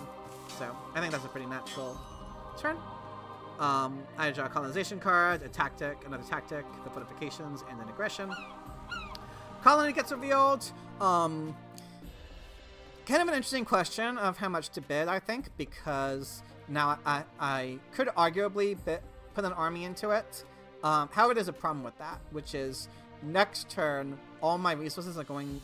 I want to put all my resources into building the railroad, which means I won't be able to rebuild any of my units. And if I lose an army to the vast territory, I will lose 10 strength, or go down to 5, and the railroad will only put me up to 10, which means even after completing the railroad, I'll still be the weakest. And that'll also be significant because I'll be weaker than Aaron Weber. Well, first of all, I'll be vulnerable to an aggression, potentially from Bull 3, if I don't draw a defense card. But I'll also be weaker than Aaron Weber, who has Catherine. And so certainly, when someone has Catherine, you know, if it's at all possible, if it's all reasonable, you want to remain stronger than them. So with those considerations, I didn't want to put an army into the vast territory, because my next turn I would be the weakest. So I only bid a Knights and my colonization card.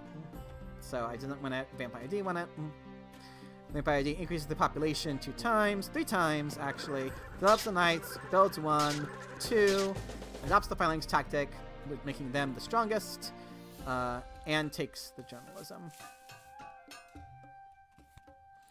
Aaron Weber takes the strategy of 3 civil actions, but definitely an important card for them to have when they're on the Republic. Builds a Knights, 2 Knights, and plays the Conquistador's tactic, even though it's outdated because they're only on warriors, that still makes them the strongest. And they take a scientific method, and a patriotism, and a team sports. And they build a 3rd lab, but kind of notable, but it is true that they have a lot of extra population thanks to the Ocean Liner Service, so they might be able to support this 3rd lab. And, oh yeah, they also... Right. They had this urban growth 1 lying around that's going to be gone when the age ends, and nothing else has been on. So from that perspective, that also makes sense. Like, use that urban growth before it's gone. Age 3 begins. Bull 3 seeds, reveals the strategic territory. For reasons already stated, I was only willing to bid a knight in my colonization card for it, so Vampire D wins this one as well. Bull 3 plays an opera, builds 1 opera, takes the selective breeding. As you can see, remember I took that first selective breeding for 3 civil actions, and both of the remaining ones ended up being pretty much at the end of the deck. So those extra civil actions I got from having the monarchy and Saladin and the Code of Laws ended up being extremely valuable. It got me that selective breeding much earlier than I otherwise would have gotten it. And I take a frugality and a reserves. Now it's my turn. So, as discussed before, I really want this Iconoclasm in the next deck because I have James Watt. So I definitely want to see that now. Another territory gets revealed. Same logic, I only bid 4. So Vampire D also wins this one, so they have a ton of territories, colonies now. As for my turn, I definitely want to finish this railroad. Want to do that as soon as I can. So I can also, but I can save the civil actions by playing the architecture first. So I do that. Now, at this point, So, as I said, I definitely want to do this, get that resource production going as soon as possible. That leaves me with 4 civil actions left, and I think there's pretty much only one option I have with them.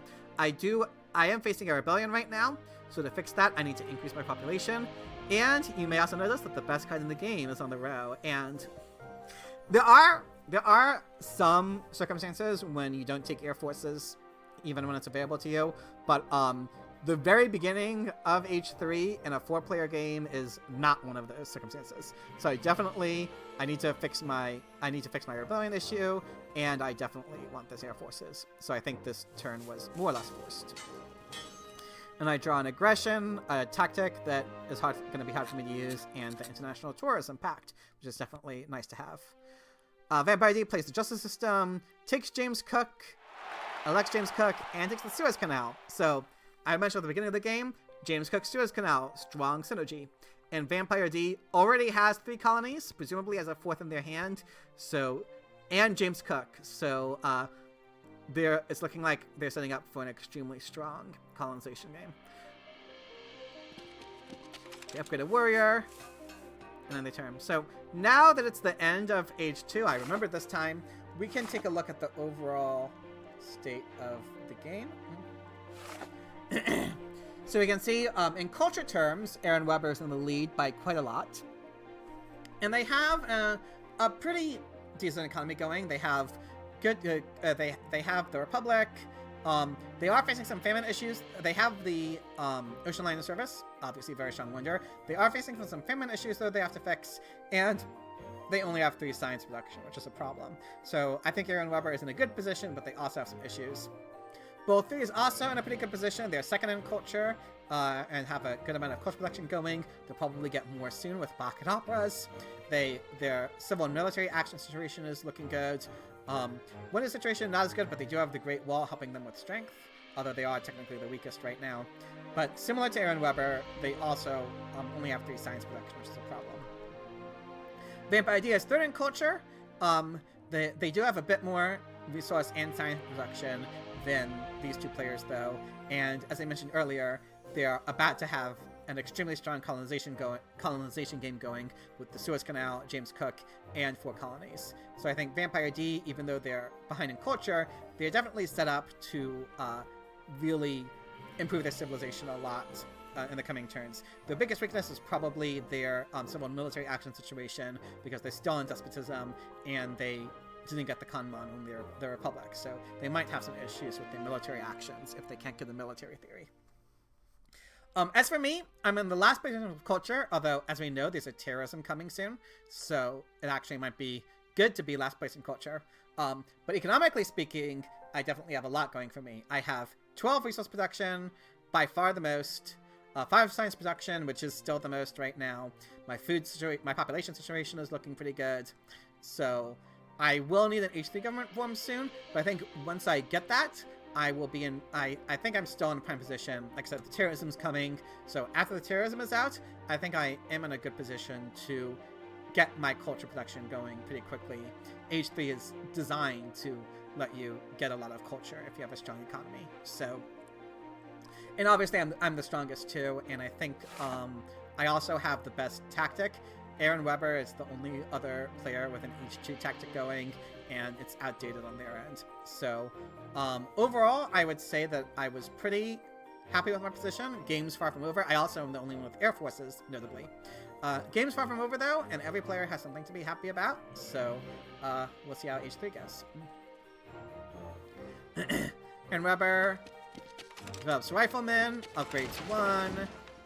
Unfortunately, it looks like they have to destroy their lab in order to fix their famine situation.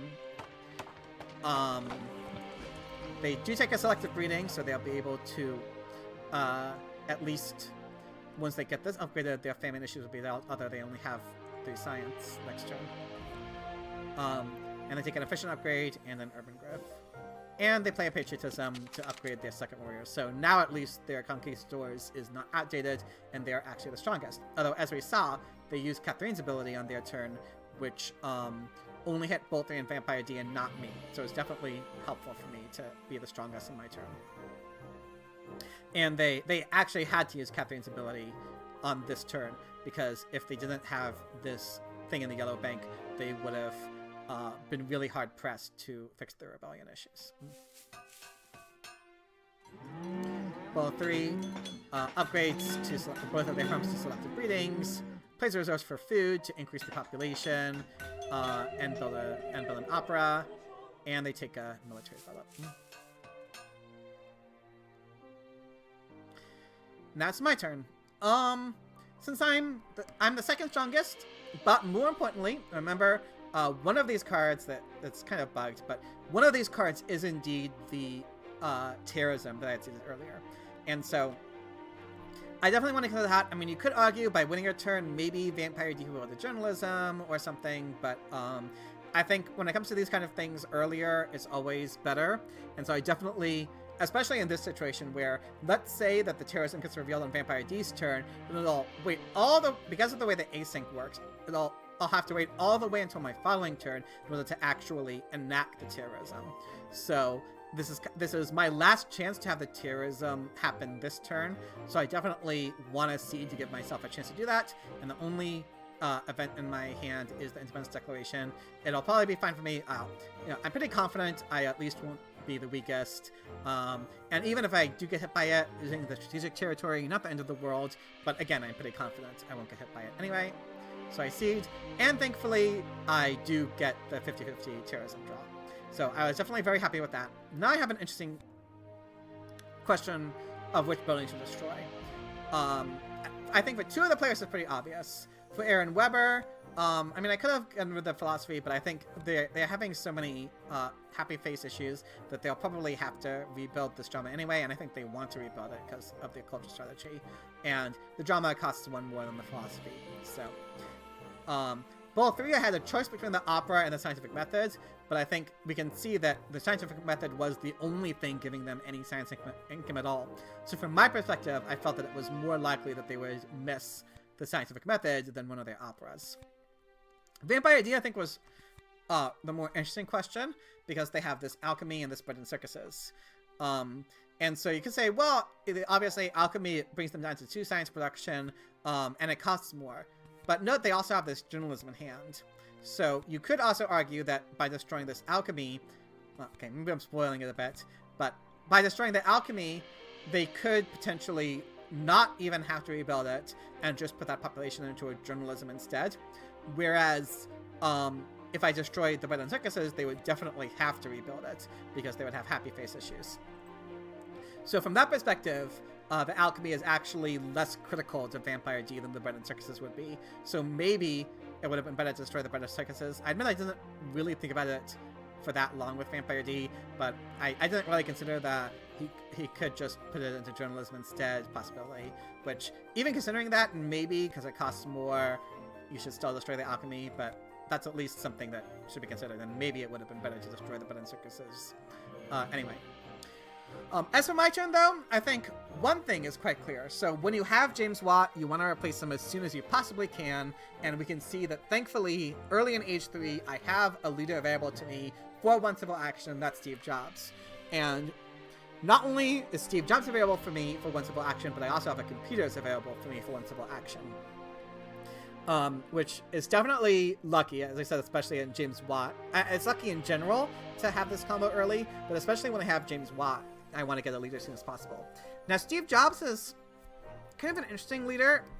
I think most of the time he's going to be worse than Einstein because you get 1 more culture from playing technology than Einstein, but you have to pay a resource for it, and that resource is almost always more important than the extra culture.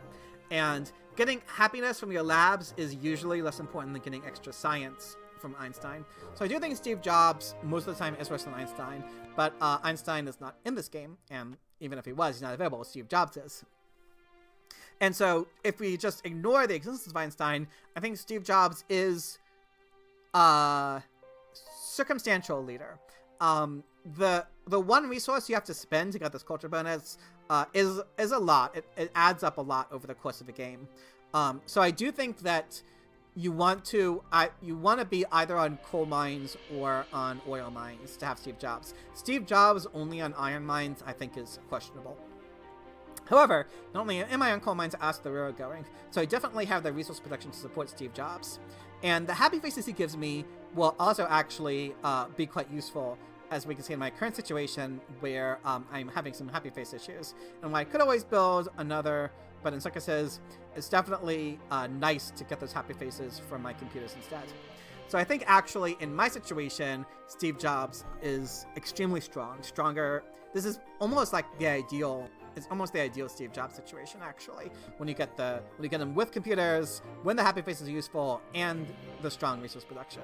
So I think it was definitely fortuitous for me to have these cards available for me, and I definitely want to take them.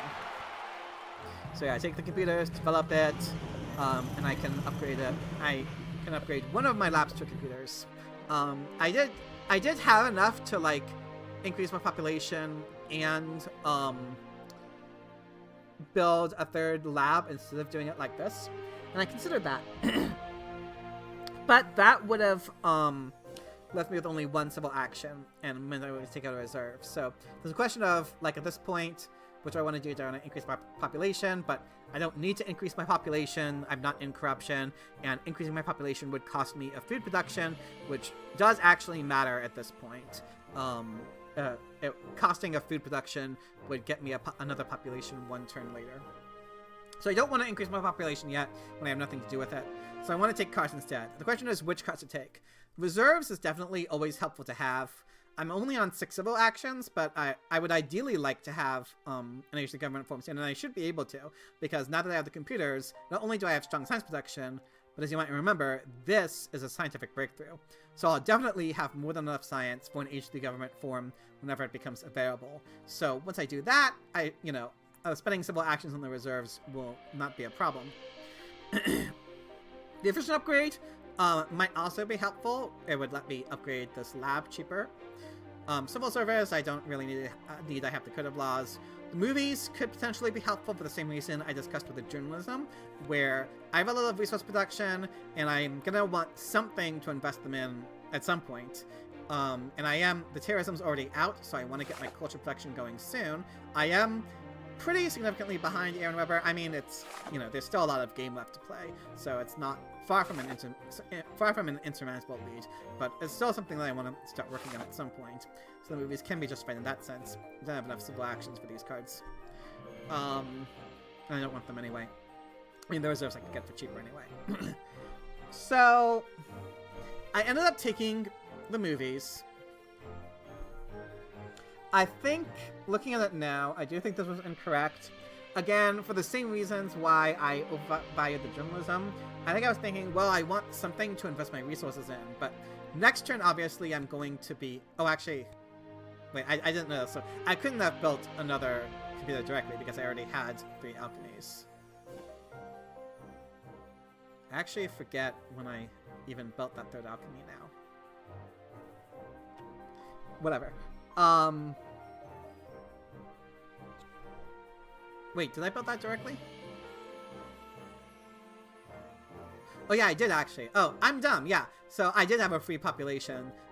Right, because I had a free population that is happy because of Steve Jobs, so I was able to put it directly into computers. Okay, so I did do that. So ignore what I said earlier. Sorry about that. Anyway, the point is, this turn I have 2 civil actions left, and I ended up taking the movies. I think in retrospect, it would have been better to take the 2 copies of reserves. Like I said, whenever an HD government form becomes available, I mean, my opponents,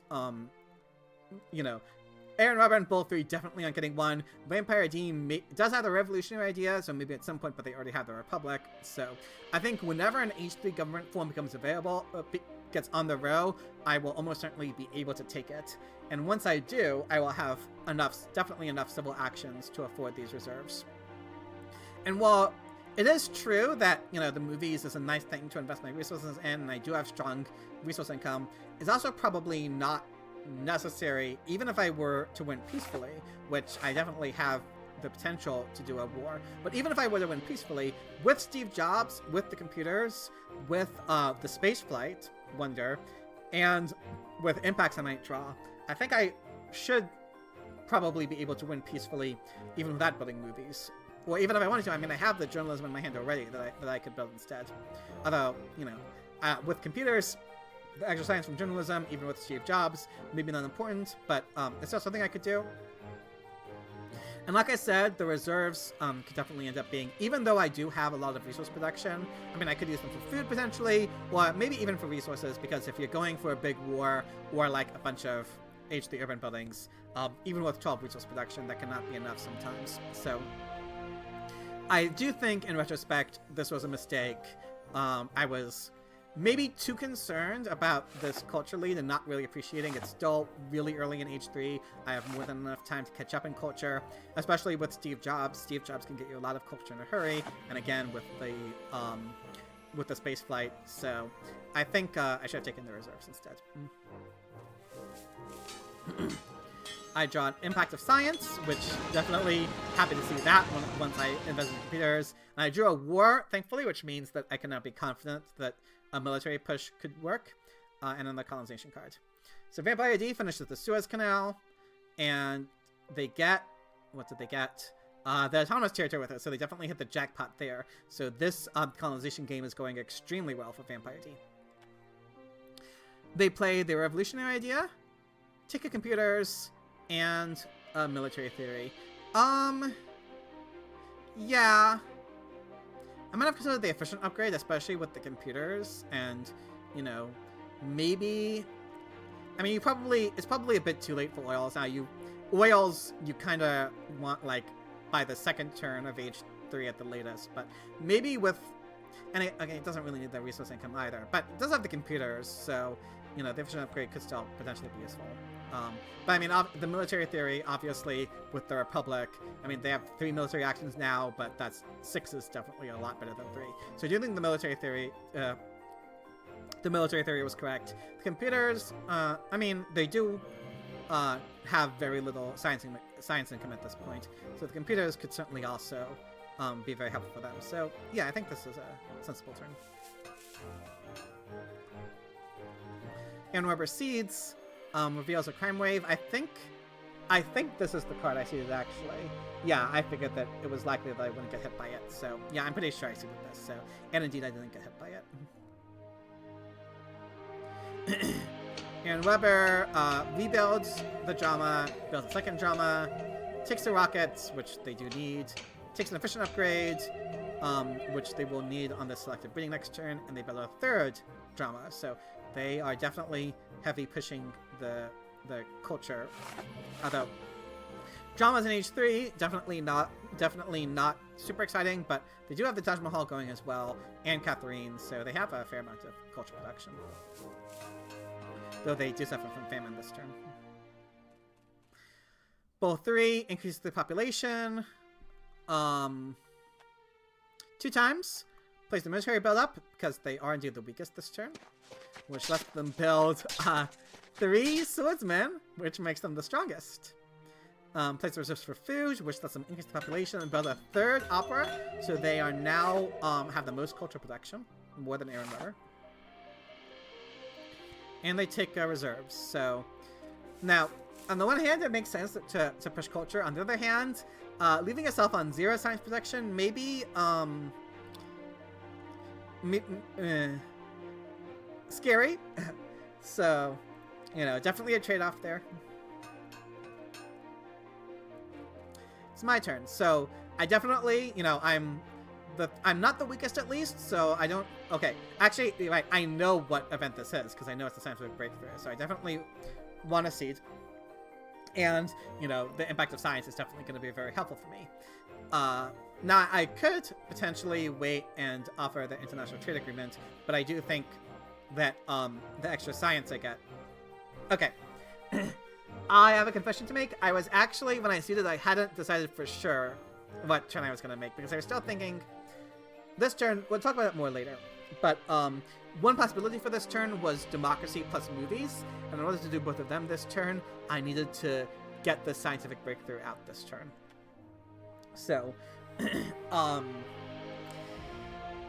that's the major reason why I seeded, but as we'll see, I ended up not doing that. But the scientific breakthrough does help me very, very significantly more than it does anyone else. So waiting to play this until I did definitely was the right call.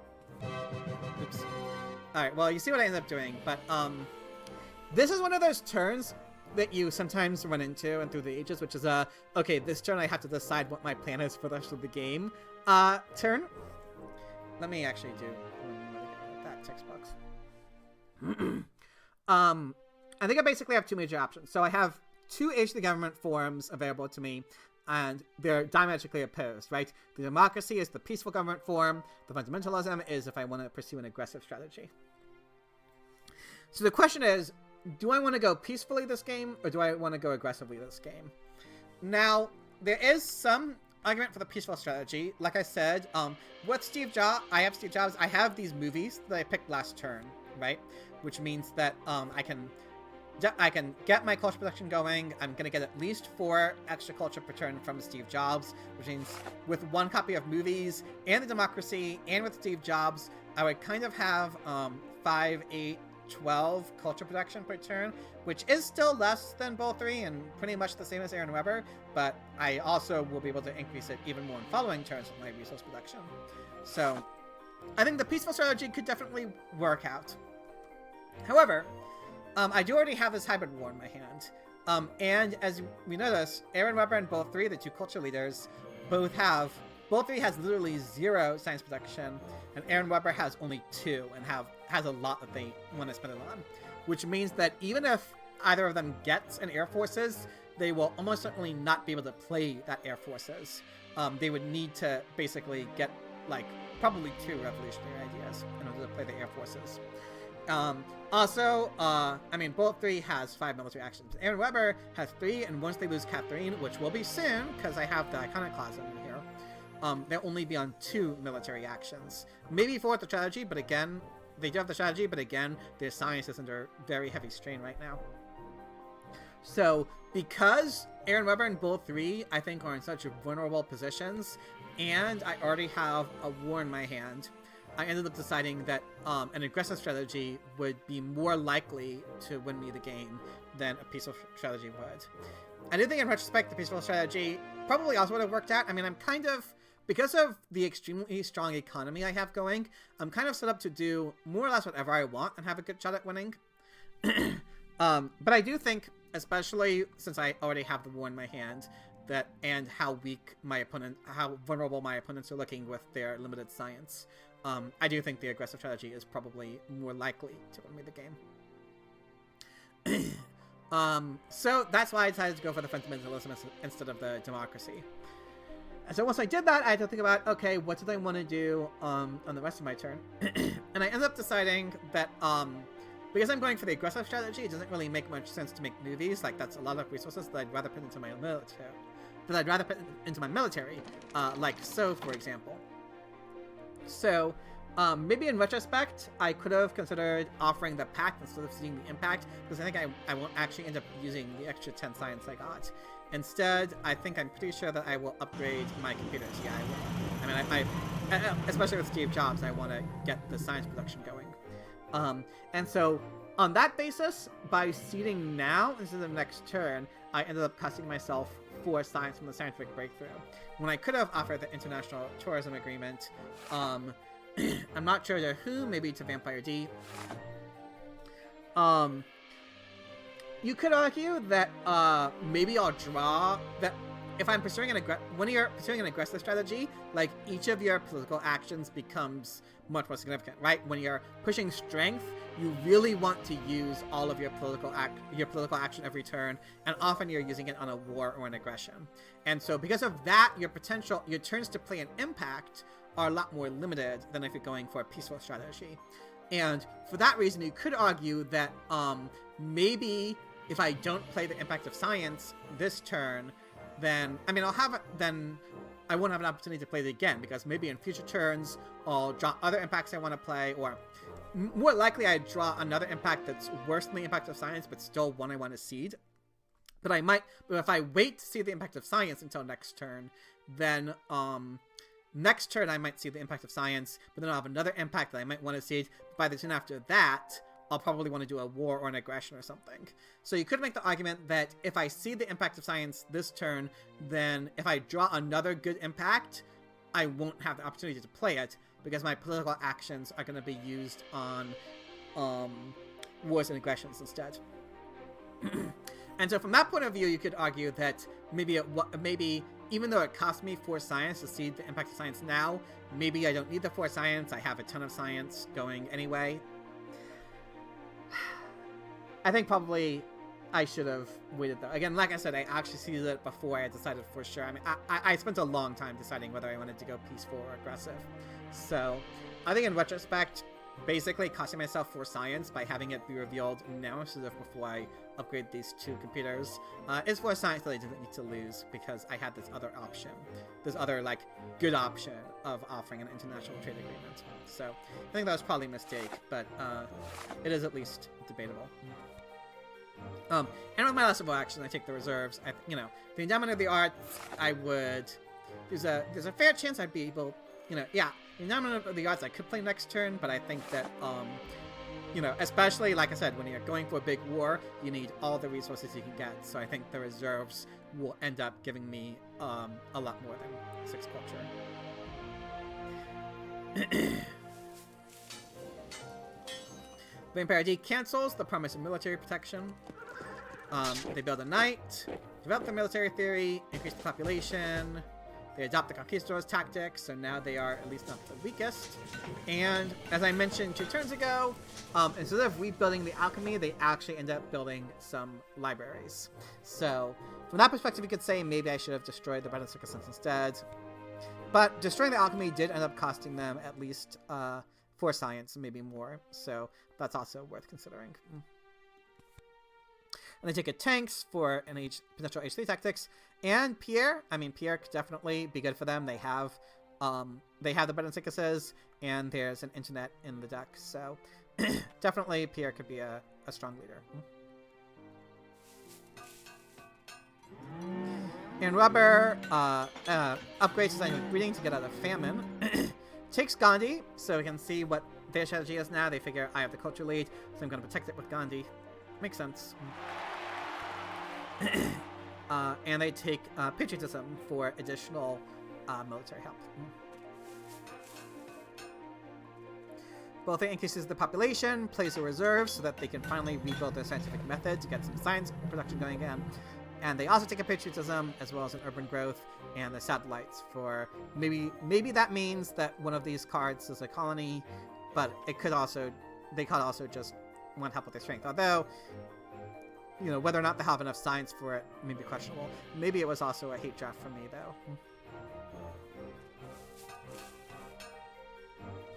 It's my turn, so the impact I drew was the impact of variety. So if we count out, it'll give Aaron Weber 2, 4, 6, 8. It'll give Bull 3, 2, 4, 6, 8. It'll give me 2, 4, 6, 8, 10, 12. And it'll give Vampire D 2, 4, 6, 8, 10, 12, 14, 16, 18. So it'll definitely help Vampire D more than me, at least right now. But I think that's going to change later because I figured I'm probably going to build some urban buildings at some point. And I'm also going to take this military theory this turn. And I'm going to build air forces soon too. So I'm going to be getting my impact variety at least comparable to Vampire D really soon. And it also will give me a lot more culture relative to Aaron Weber and Bull 3. So I don't have enough of a strength lead for an aggression, and I figured that the impact. Let's see, do I know when? Oh yeah, I think one of these is the Independence Declaration, right? So I think I also wanted to potentially get the Independence Declaration out because it would cost Bull 3 one of these, which would hurt them at least a little bit. So that's another reason why I seeded the impact instead of the tourism agreement. Tourism agreement also, I'm not sure what I would offer to. Maybe to Vampire D, but then I would only get 2 culture per turn. And then still 2 culture per turn I wouldn't otherwise get. So could have also been considered. But I think like I said, when you're going aggression, each of your political actions becomes a lot more valuable because some of them are going to be taken up with wars and aggressions. So when you have an opportunity to play a strong impact, you kind of have to take it, arguably. Anyway, oh yeah, I forgot. There's also an iconoclasm in the deck. So another reason that I wanted to see this is because I wanted to get this iconoclasm out earlier. So because I have this iconoclasm out, which we can see costs both Vampire D and Bull 3 a fair amount. That was another reason why I wanted to see the previous turn, because I want to get this iconoclasm out earlier. So Yeah, maybe seeding last turn was the right play after all. It's at least close.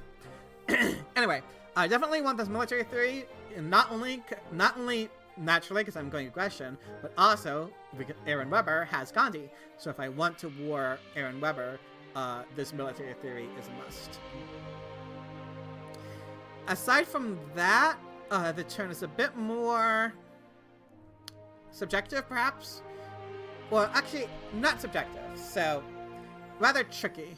This is one, I guess, maybe not a cost, but something you have to be aware of when you go military heavy is you have to plan out your turns a lot more precisely, because you need to make sure that you're maximizing your strength for the following turn.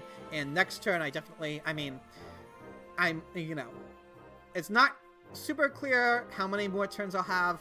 I could only have 2 more turns after this. I might have 3 more turns after this. It might be a choice that Vampire D makes. But even if I have 3 turns after this, there's a chance I'll draw a second war. So I definitely want to set myself up to war next turn in case I draw a second war. And even if I don't, I might still want to war next turn. So I do want to set myself up for that. So the question is the best way to do that. Ideally, I would like to have the military theory and then 3 armies with 3 air forces.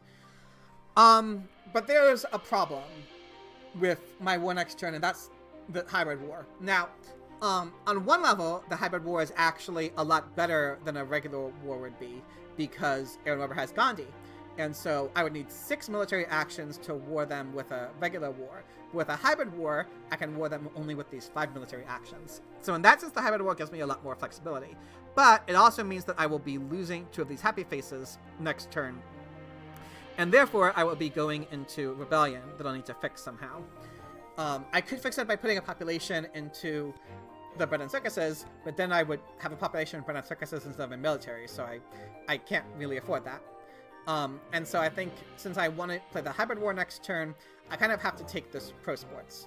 Because I could also upgrade it into pro sports next turn. That would also fix my happy face issues that I'll have once I play the hybrid war.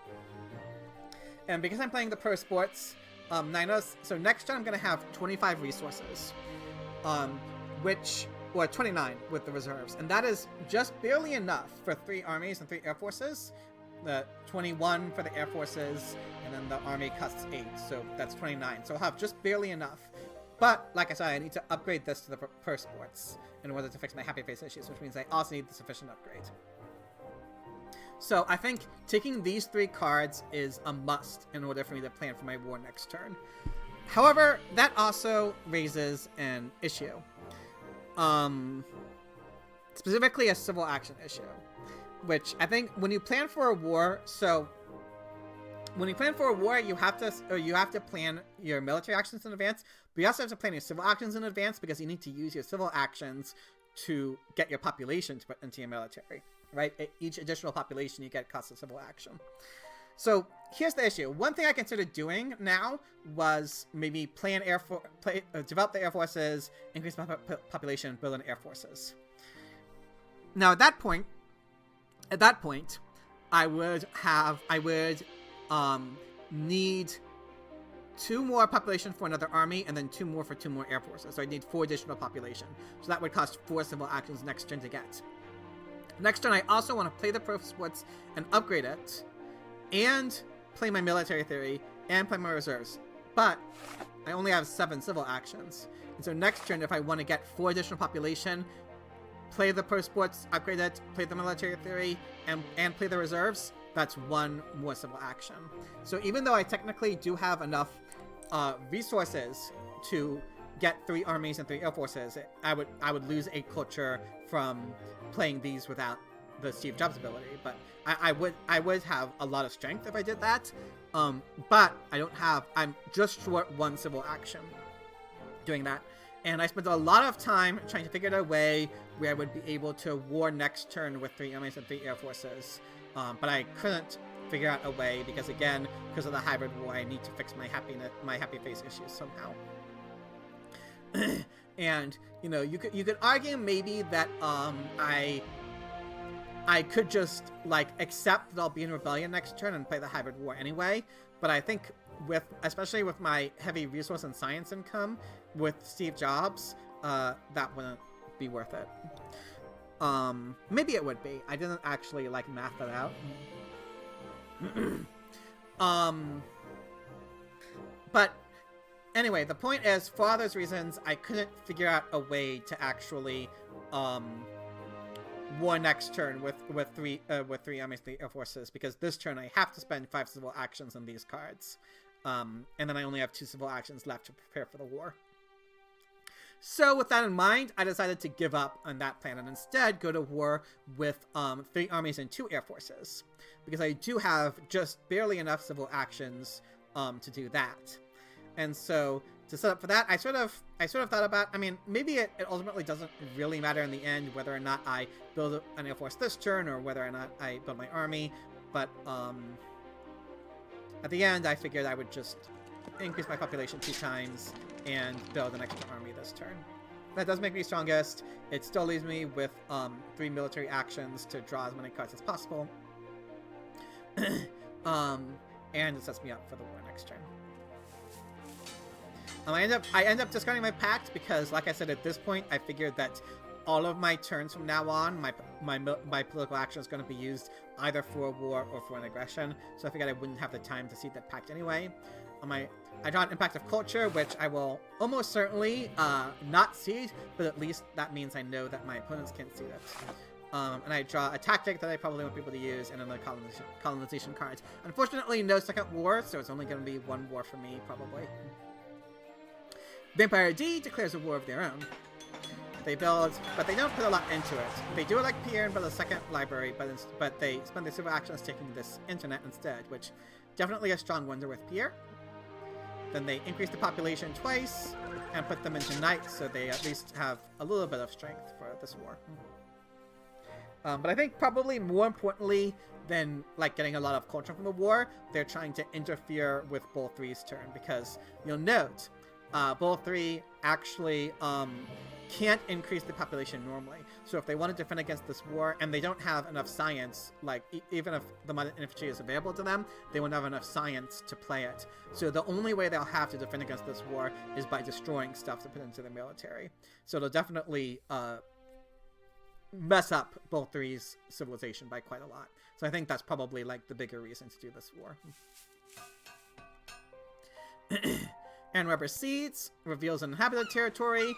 I did, you know, like I said, because I don't need the 7 resources for my 3rd Air Force with the way I set up my turn. I felt that I was actually able to bid, let's see, with 10, I think that's, is that all my colonization cards in 1 unit? That better be. I don't think I would have enough resources to do it with an army, but maybe yeah. No, I don't think I bid an army here. I think it was just 1 unit in my colonization cards. But that unfortunately wasn't enough to win, but at least it was enough to force a lot out of Bull 3, who is able to, well, they can still win it with only 1 unit, so I think it was helpful for them, because even though they're being faced with a war, it means they have to destroy less stuff because they get this free extra population. So I do think this was right from Bull 3. And Rubber then takes the Air Forces, even though they almost certainly won't be able to play it, at least it messes up, well, Bull 3 wouldn't be able to play on their turn either, but at least it makes sure that they have it and they deny it, at the very least they deny it to Vampire D, for now. They play Patriotism, so that they can, get another Rifleman, although, you know, we'll see, in retrospect, maybe they could have used that military action next turn, hint hint. They play at Temple because they have Happy Face issues, and they take an Engineering Genius. Bull 3 now has to defend against this war. They do sign a peace treaty with Aaron Weber. They take Chaplain, definitely a good replacement for Bach. And they build 1 swordsman, 2 swordsmen, play Patriotism, destroy an opera for a 3rd swordsman, and destroy an opera for a 4th swordsman. So they end up, unfortunately, just 1 strength short of being able to win the war, so they'll end up paying Vampire D some culture. But only 6 culture. And then they take Mechanized Agriculture and an Engineering. That's my turn, and now, the downside during the war is at least on my civil actions, and I won't be able to take the space flight. So I did consider maybe taking the spaceflight this turn and waiting until next turn to do the war. But I think there are a couple issues with that. First of all, Vampire D has this Republic in hand, so they'll have a bunch of civil actions next turn in hand space. So Vampire D will definitely be able to end the game next turn if they want to. And so if Vampire D ends the game next turn without me declaring a war, then that'll be really bad for me, because at this point, I'm committed. I need to war in order to win. In addition, the player I want to war is Aaron Weber, because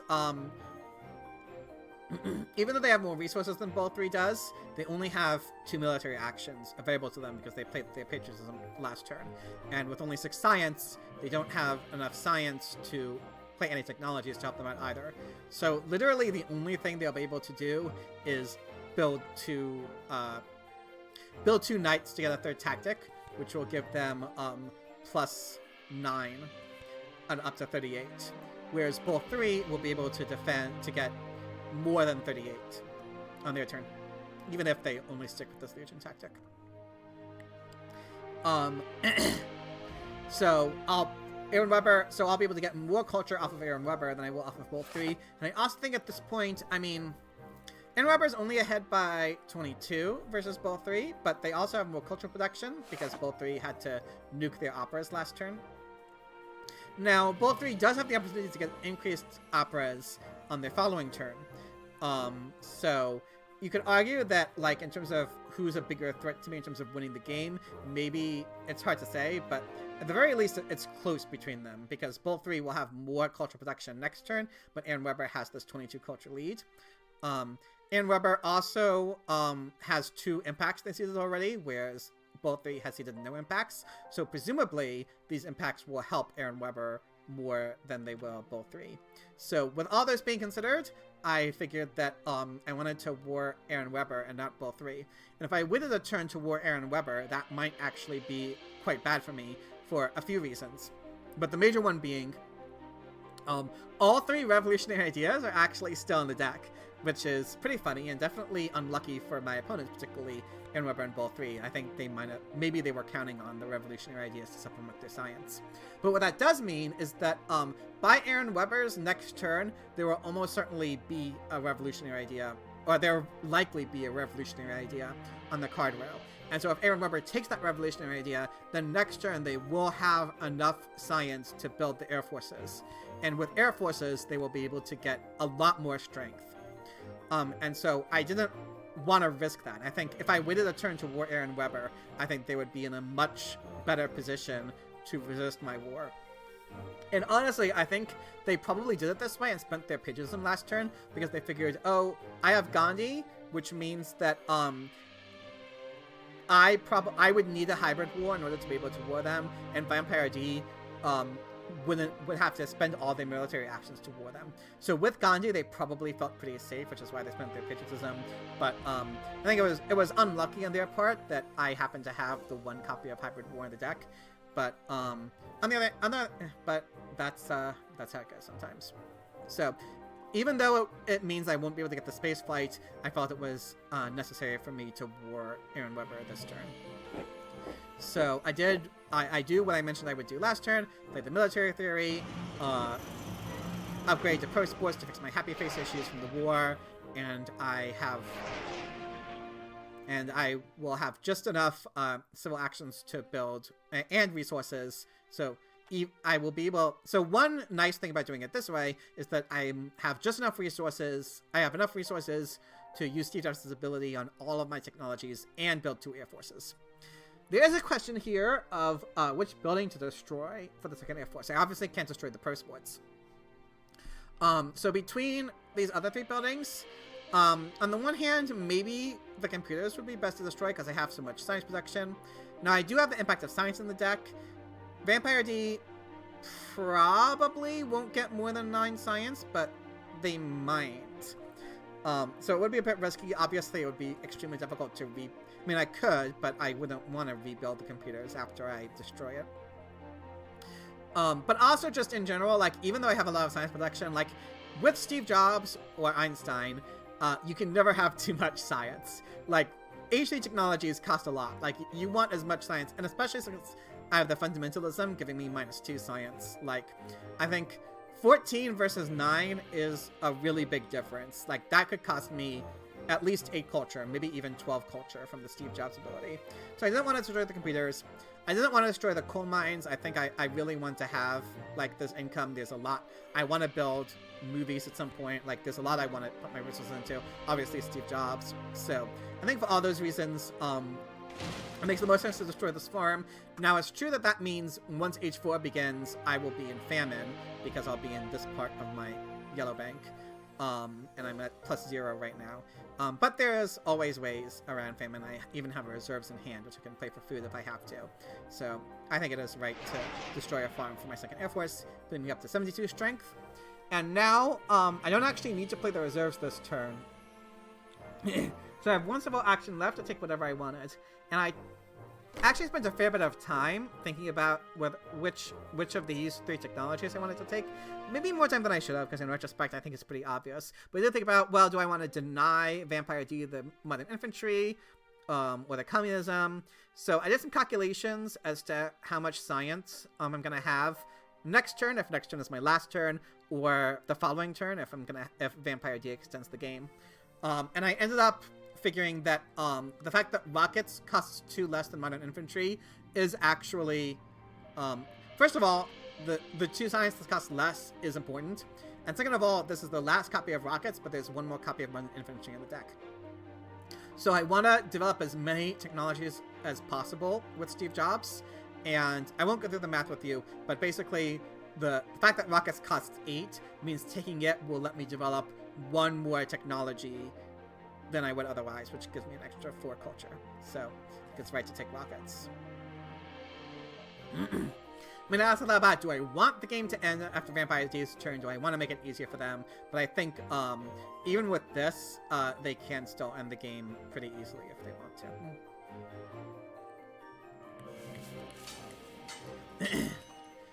So Vampire D gets that 6 culture from the war.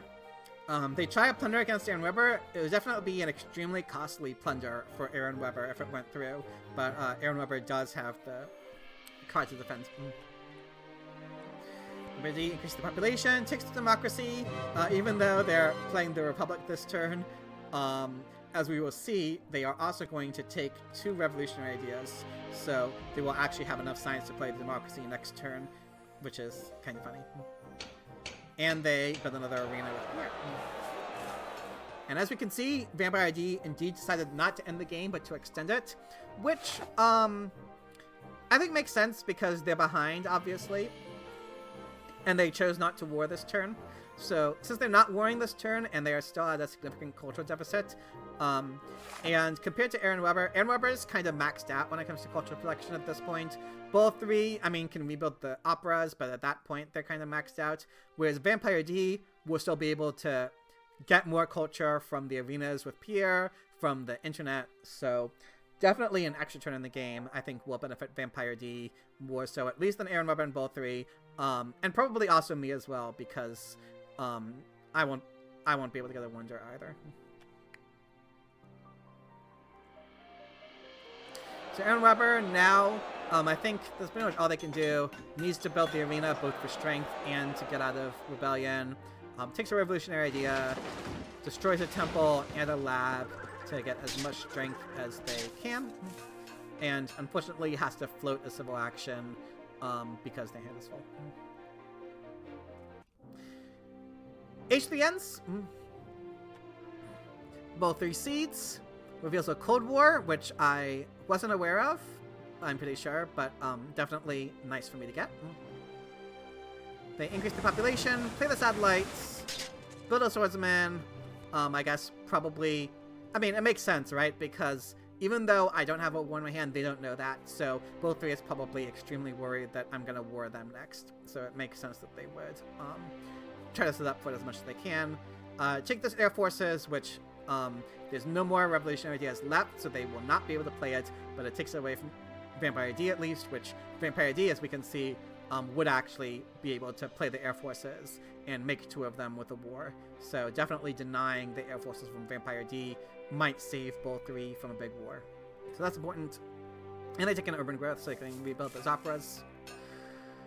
My turn. Okay, so I have kind of an interesting decision to make. Well, we see what I did, but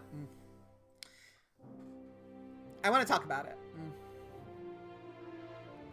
I have actually every single type of H3 aggression in my hand, and I don't want to play the impact of culture. I'm definitely not going to win it, so I want to do an aggression. So I kind of have two choices. One choice is who do I aggress against, and another choice is which aggression do I play. And it's, at least for me, it wasn't, neither one was straightforward, and I had to spend a lot of time thinking about it.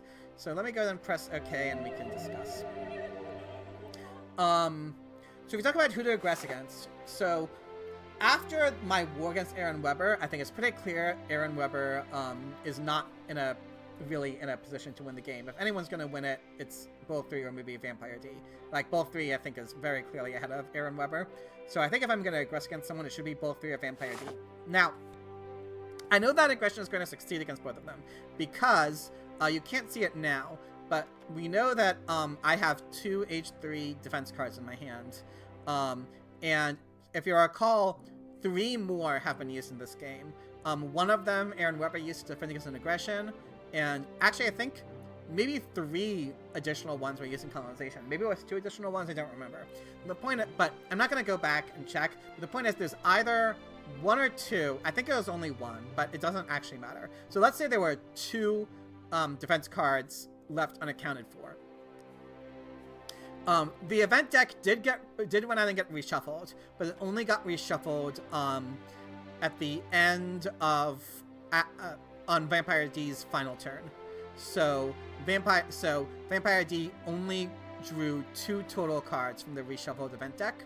So what that means basically is that Bull D has a maximum of, I mean, an aggression definitely would have succeeded against Bull 3 no matter how many defense cards they had in their hand.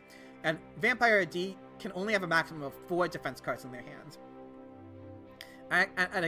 And that would require them, both of their new draws, to be defense cards, which is wildly unlikely. But even if it were the case, that is still not enough to defend against an aggression for me. So no matter who I aggress against, I knew for a fact it would succeed. And so basically the question is, like I said, Aaron Weber is behind Bull 3, so who's in a stronger position right now? Bull 3 or Vampire D? And I thought about it.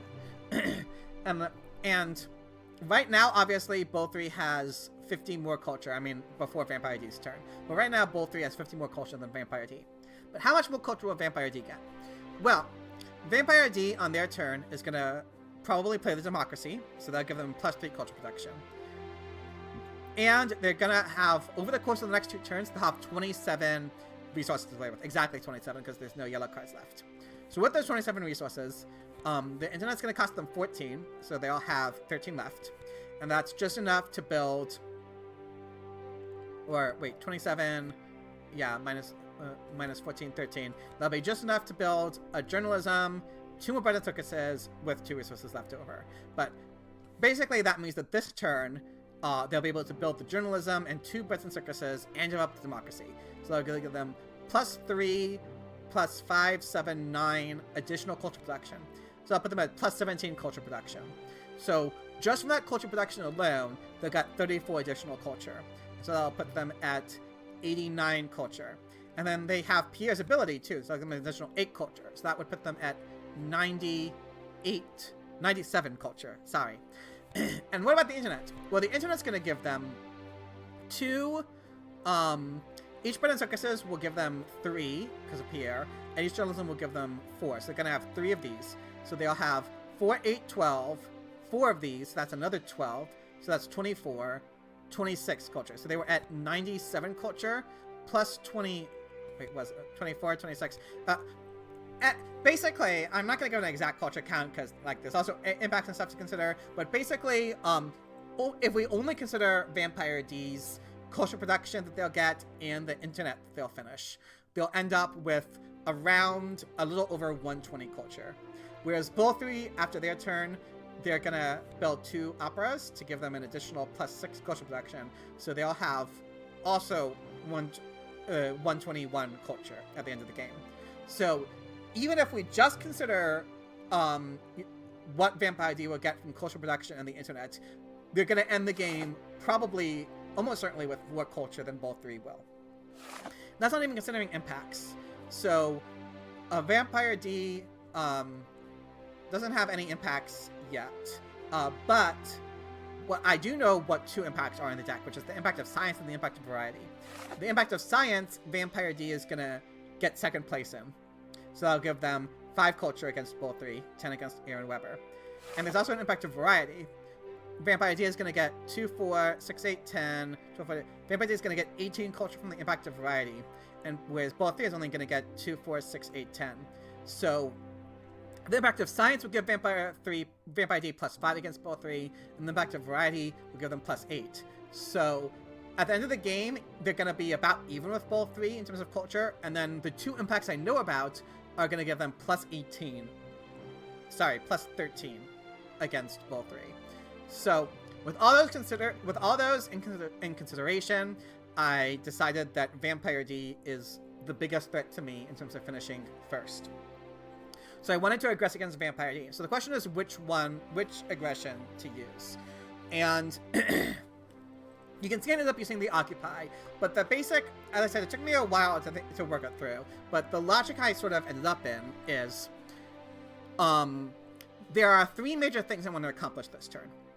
I want to get out of Famine. I was in Famine at the beginning of the turn because it didn't have the 3 food. I wanted to build, ideally 2 movies. So that'll cost me 18 resources to do, which I didn't have at the beginning of my turn, but I will after an aggression because I could have done the raid or the plunder instead to get extra resources. But I also wanted additional science because if you think it through, so in my hand I have the movies and the rockets for 18. I already have the proposed sport, so I can't take it. So that means that the cheapest set of 3 techs I could get will cost 27. So if I want to play 5 technologies by the end of the game, I will need 27 plus 18 equals 45 total science. And well, I already played the movies, but at the beginning of my turn, I had 32. I didn't play the aggression. So at the beginning of my turn, I had exactly 29 science available, plus 14 on my next one will give me 35 science. But like I said, I would need 18 plus 27. Wait. I had 19. No, I had, sorry. I had 29 science. Right, sorry, I made a mistake. I had 29 science at the beginning of my turn, plus 14 is 43 science. And I need 45 science to play 5 technologies over the next 2 turns. And so, I need an additional 2 science in order to play 5 technologies instead of 4. That's getting me an additional 4 culture from Steve Jobs. So basically, on my turn, I needed food to get out of Famine. I needed additional resources so I could build 2 movies.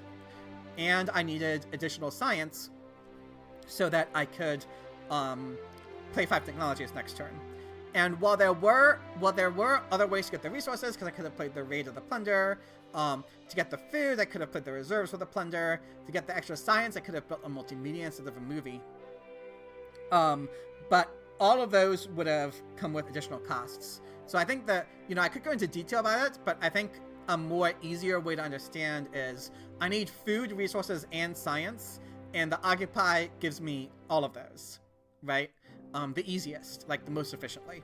And it gives me just enough, because 3 food is enough to get out of Famine, 3 science is enough to play 5 technologies, and 3 resources with the reserves is just barely enough to build 2 movies. And obviously the Occupy also gave me 3 culture from Vampire D, which 6 culture swing might end up mattering. Anyway, like I said, with the reserves, I can now build 2 movies. I end up disbanding one of my armies to do it. I don't need the army anymore. I should still have enough strength to do an aggression next turn. And I take it, and I take those 3 technologies that I'm gonna develop next turn. Vampire D use Pierre's ability, destroys a mine to put into an arena, plays 2 revolutionary ideas so that they can get the democracy, and Does a play that at first might seem strange, because like I said, they have enough resources to get an additional bread and circuses and journalism and finish their internet. So you might think that they should build a bread and circuses and a journalism this turn, and then finish the internet next turn. And normally that would be true, but they are still under threat of an aggression from me. Like I said earlier, so I'm up by 25 against them, and I'm pretty sure that they could only have a maximum of 3 defense cards, like I said, because during the game, 6 of these were accounted for. So they could only potentially have had 1 of these from the first deck, and even after it was reshuffled, they only had 2 draws out of it, which probably neither of them were defense cards. But even if they both were, which is highly unlikely, that would still only give them 6, 12, 18, 19, 20, 21, 22. That would still only give them 22 defense, which is not enough to defend against me. So they're at risk of aggression from me, and specifically at risk of a plunder from me.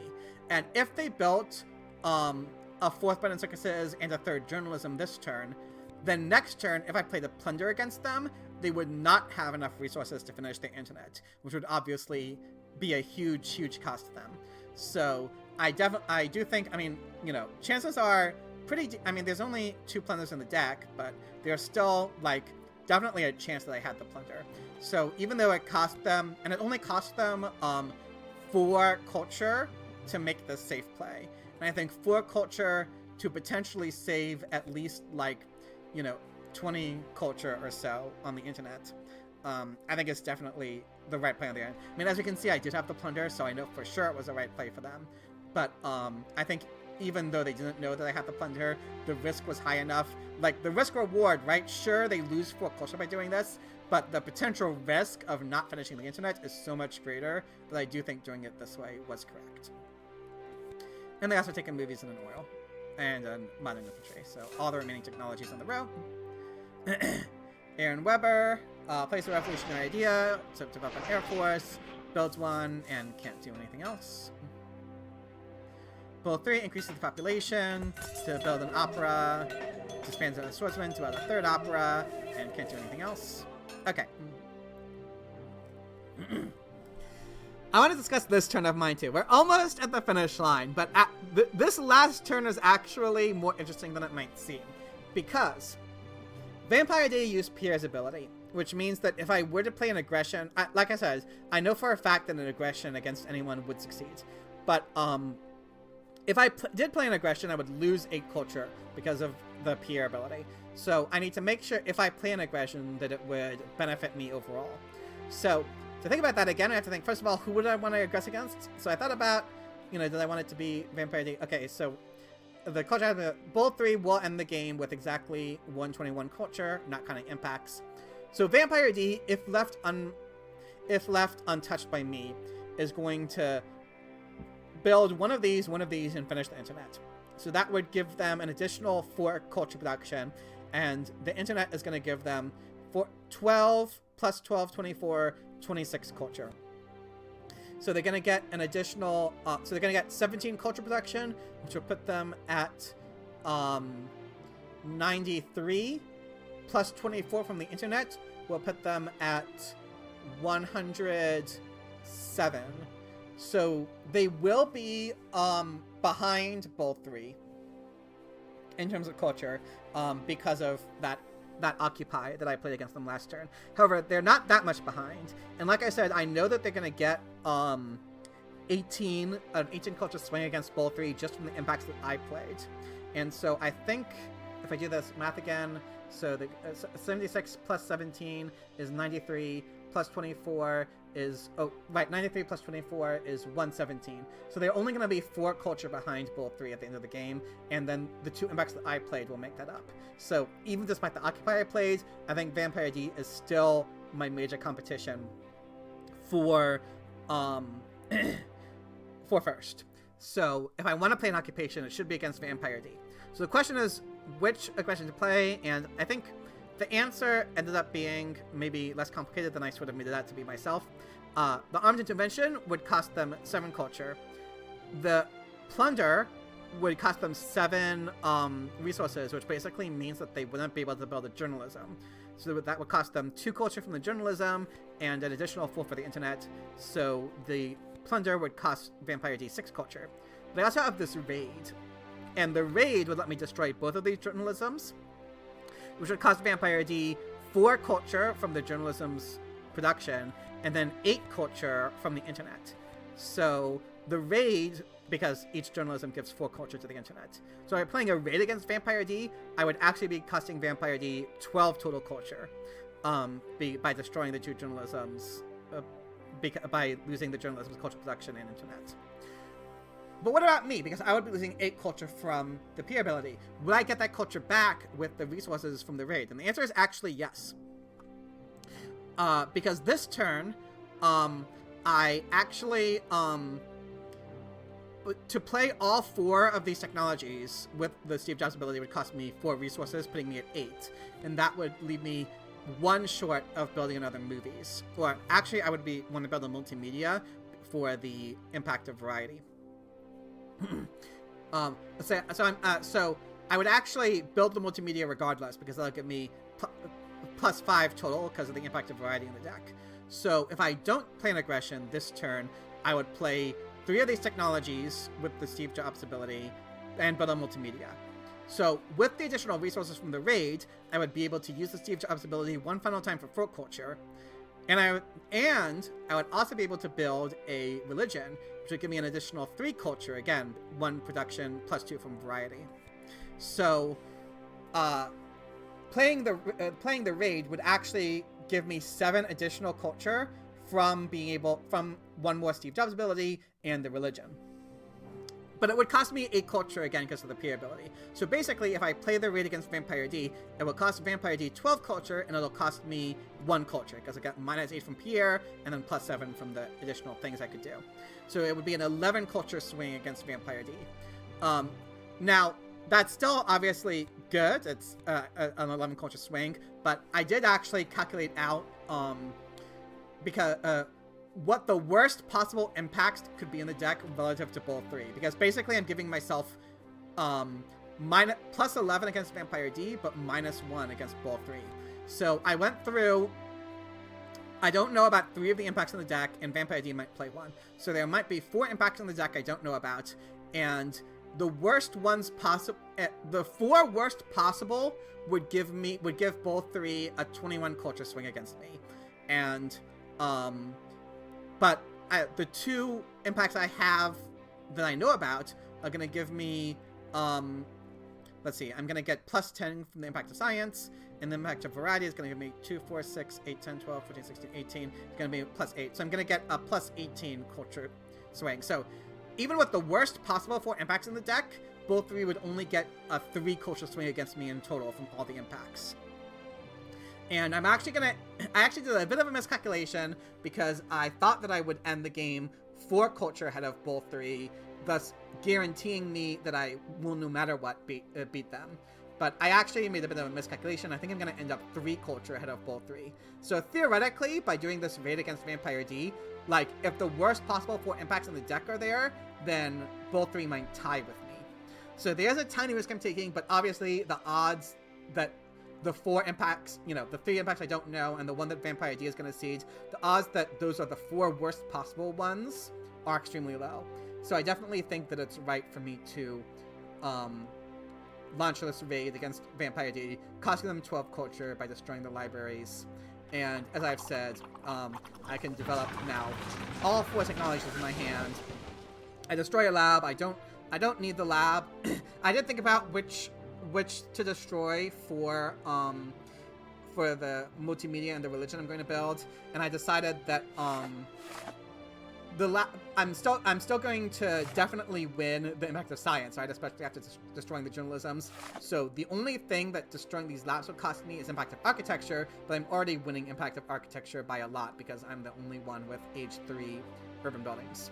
So I figured that the computers is the least bad thing to destroy because, I don't want to destroy this because of impact of agriculture, don't want to destroy this because of impact of industry, and also impact of harmony, potentially. So, I did it because I did want to remain strongest because of a potential impact of strength. But I have an additional 4 resources to upgrade to tanks, and I can disband one of my knights to build that religion. So I'm able to remain strongest for impact of strength and do everything else I want to do. Vampire D Seeds reveals that independence declaration that ends up accomplishing nothing. Well, it didn't accomplish nothing, right? Because when I seeded it, I got out that terrorism. So it actually accomplished... Seeding it accomplished a lot, but the impact being revealed accomplished nothing. Vampire D has just enough resources to, so as we've said before, build a library and an arena and the internet, which gets them 18 culture, which is not bad, but obviously would have gotten a lot more had it not been for the raid. So, but 18 culture is still pretty good. So now we can look at the situation before the final impacts. So we can see I am exactly 1 culture ahead of Bull 3, and Vampire D is actually in the last place if we just look in terms of the amount of culture they each have. But like I said, just the two impacts I know about are going to benefit Vampire D a lot. But we'll see what the other 4 impacts do. I didn't calculate out the chances of Vampire D beating me based off of impacts on the deck, so I don't know if it was what those odds might be. But anyway, first impact, and I was very happy to see the impact of government. I figured because it's a great impact for me, best for Vampire D, but it meant that I would at least for sure end up beating out Bull 3, because it means that the worst 4 possible impacts are not in the deck. The next impact is the impact of agriculture. This is the worst, I think, impact period for me, because I only have that 1 farm. So now I'm actually in second behind Bull 3, but we know that's not going to last. The only real competition is with Vampire D at this point. So, Impact of Balance gives Vampire D +2 against me. We are actually tied. And the last one is another one I didn't know about, Impact of Wonders, that gives Vampire D +2 against me. So, I'm temporarily in third, but we know the last 2 impacts are the ones that I seeded. One of them is the Impact of Science, which I do win, which puts me now in first, barely by a little bit. But the last one, the Impact of Variety, I will also win by a lot. Bull 3 is very bad for Bull 3, but it ends up putting Vampire D ahead of Bull 3, thus ending the game with me in first. By 7 culture. So we can see that that raid that I did at the end of the game did indeed was the difference between me winning the game and coming in second. So overall, looking back, I'm pretty happy with the way I played this game. I think especially the way I played this game at the end of H3 was very strong. I think the situation at the beginning of H3 was kind of anyone's game, and I think the way I played H3, the only real clear potential mistake I think I made was taking that movies, but aside from that, I'm very, very happy with how I played, especially with how I played that war and set up for the war, and the 2 aggressions at the end. I definitely also got lucky, though, with the early Steve Jobs and computers, and with drawing the Impact of Science. So, with different impact draws, with different card row, the game result could have been different, especially with how close it ended up being. Although I will say, I do think that by the beginning of H3, my economy was strong enough that no matter which leader showed up early, I probably could have worked it out, except maybe Gandhi. But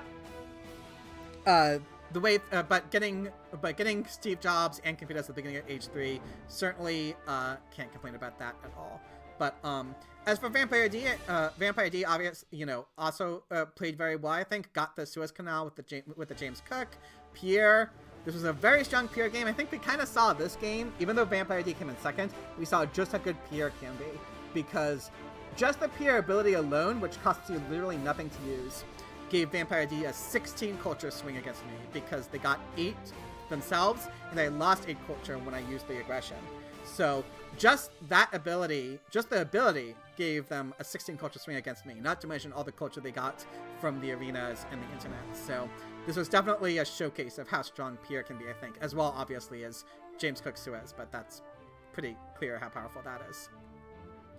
Both and Aaron Weber, Aaron Weber, I think, can complain that I had the hybrid war in my hand, which, if I had a regular war, maybe I could have played the military theory earlier and still been set up, but the fact that I could wait on the military theory, thus maybe I kind of lulled Aaron Weber into a false sense of security to an extent by not playing the military theory and maybe making them think they were safe, so that was definitely unlucky on Aaron Weber's part.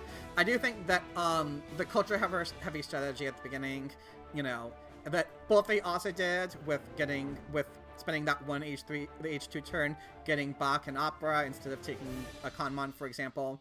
I think in general, you know, that, you know, all of my opponents kind of didn't value the Kanmon very much, which surprised me a little bit, but still though, obviously, both three ended up being pretty close. And were it not for that war, which was kind of a lucky war because I got the one hybrid war in the deck, Aaron Weber definitely could have competed a lot better than the final score. So I do think that everyone played potentially well enough to win, and that being said, I'm certainly proud, especially of how I played the end of H3 to get this win. And now we can see what that means for me in terms of the overall standings. So you can see 2 games are finished. Unfortunately, both three actually I mentioned this earlier, but both three unfortunately timed out at the beginning of our other 4-player game. So I'm not going to record that game, but you can see I also that ended up being a really close game among the remaining players, and I ended up barely winning again. This was a Marlena game for me. But yeah, because of that, I ended up winning both of the 4-player games, which in the World Championships is very valuable, obviously, because the 4-player games give you the most points. It really puts you in the driver's seat in terms of potentially finishing first in the group. I was also happy that Aaron Weber, who got second in this game, got last in this game. So it means that none of my opponents, you know, none of them got second twice. So Vampire D and Aaron Weber are both very close. Both three, because of that timeout, only has 1 point, but that's still close to Vampire D's. So it's still anyone's game in terms of, you know, second through fourth, but also in terms of first. Even though winning both these 4-player games gives me a huge advantage, you need to end up with, I'd say, around mid-20s in points in the World Championship to feel relatively safe. Ideally high 20s, then you start really feeling safe. So basically, I think if I can win 2 of my next 6 games, so there's 3 3-player games and 3 2-player games left. And if I can win 2 of them and get like 8 to 10 points, that's when I will start feeling like quite confident that I'll finish in first. So right now, even though this is the best possible start, it's still extremely, extremely conceivable that I won't finish first in this group if I bomb the 3-player and the 2-player games. So still need to keep on top of my games. I am planning on recording all of those games later and posting them on YouTube. We'll play it by ear in terms of what I want to do after that, but either way, I hope this was an entertaining video to you and that you might check out my next one. And if you would like to, please do leave a comment if you have any constructive criticism for either my play or my video quality. I'm definitely an amateur in terms of recording videos, so any comments are extremely appreciated. But thanks a lot for watching, and I hope to see you in the next one.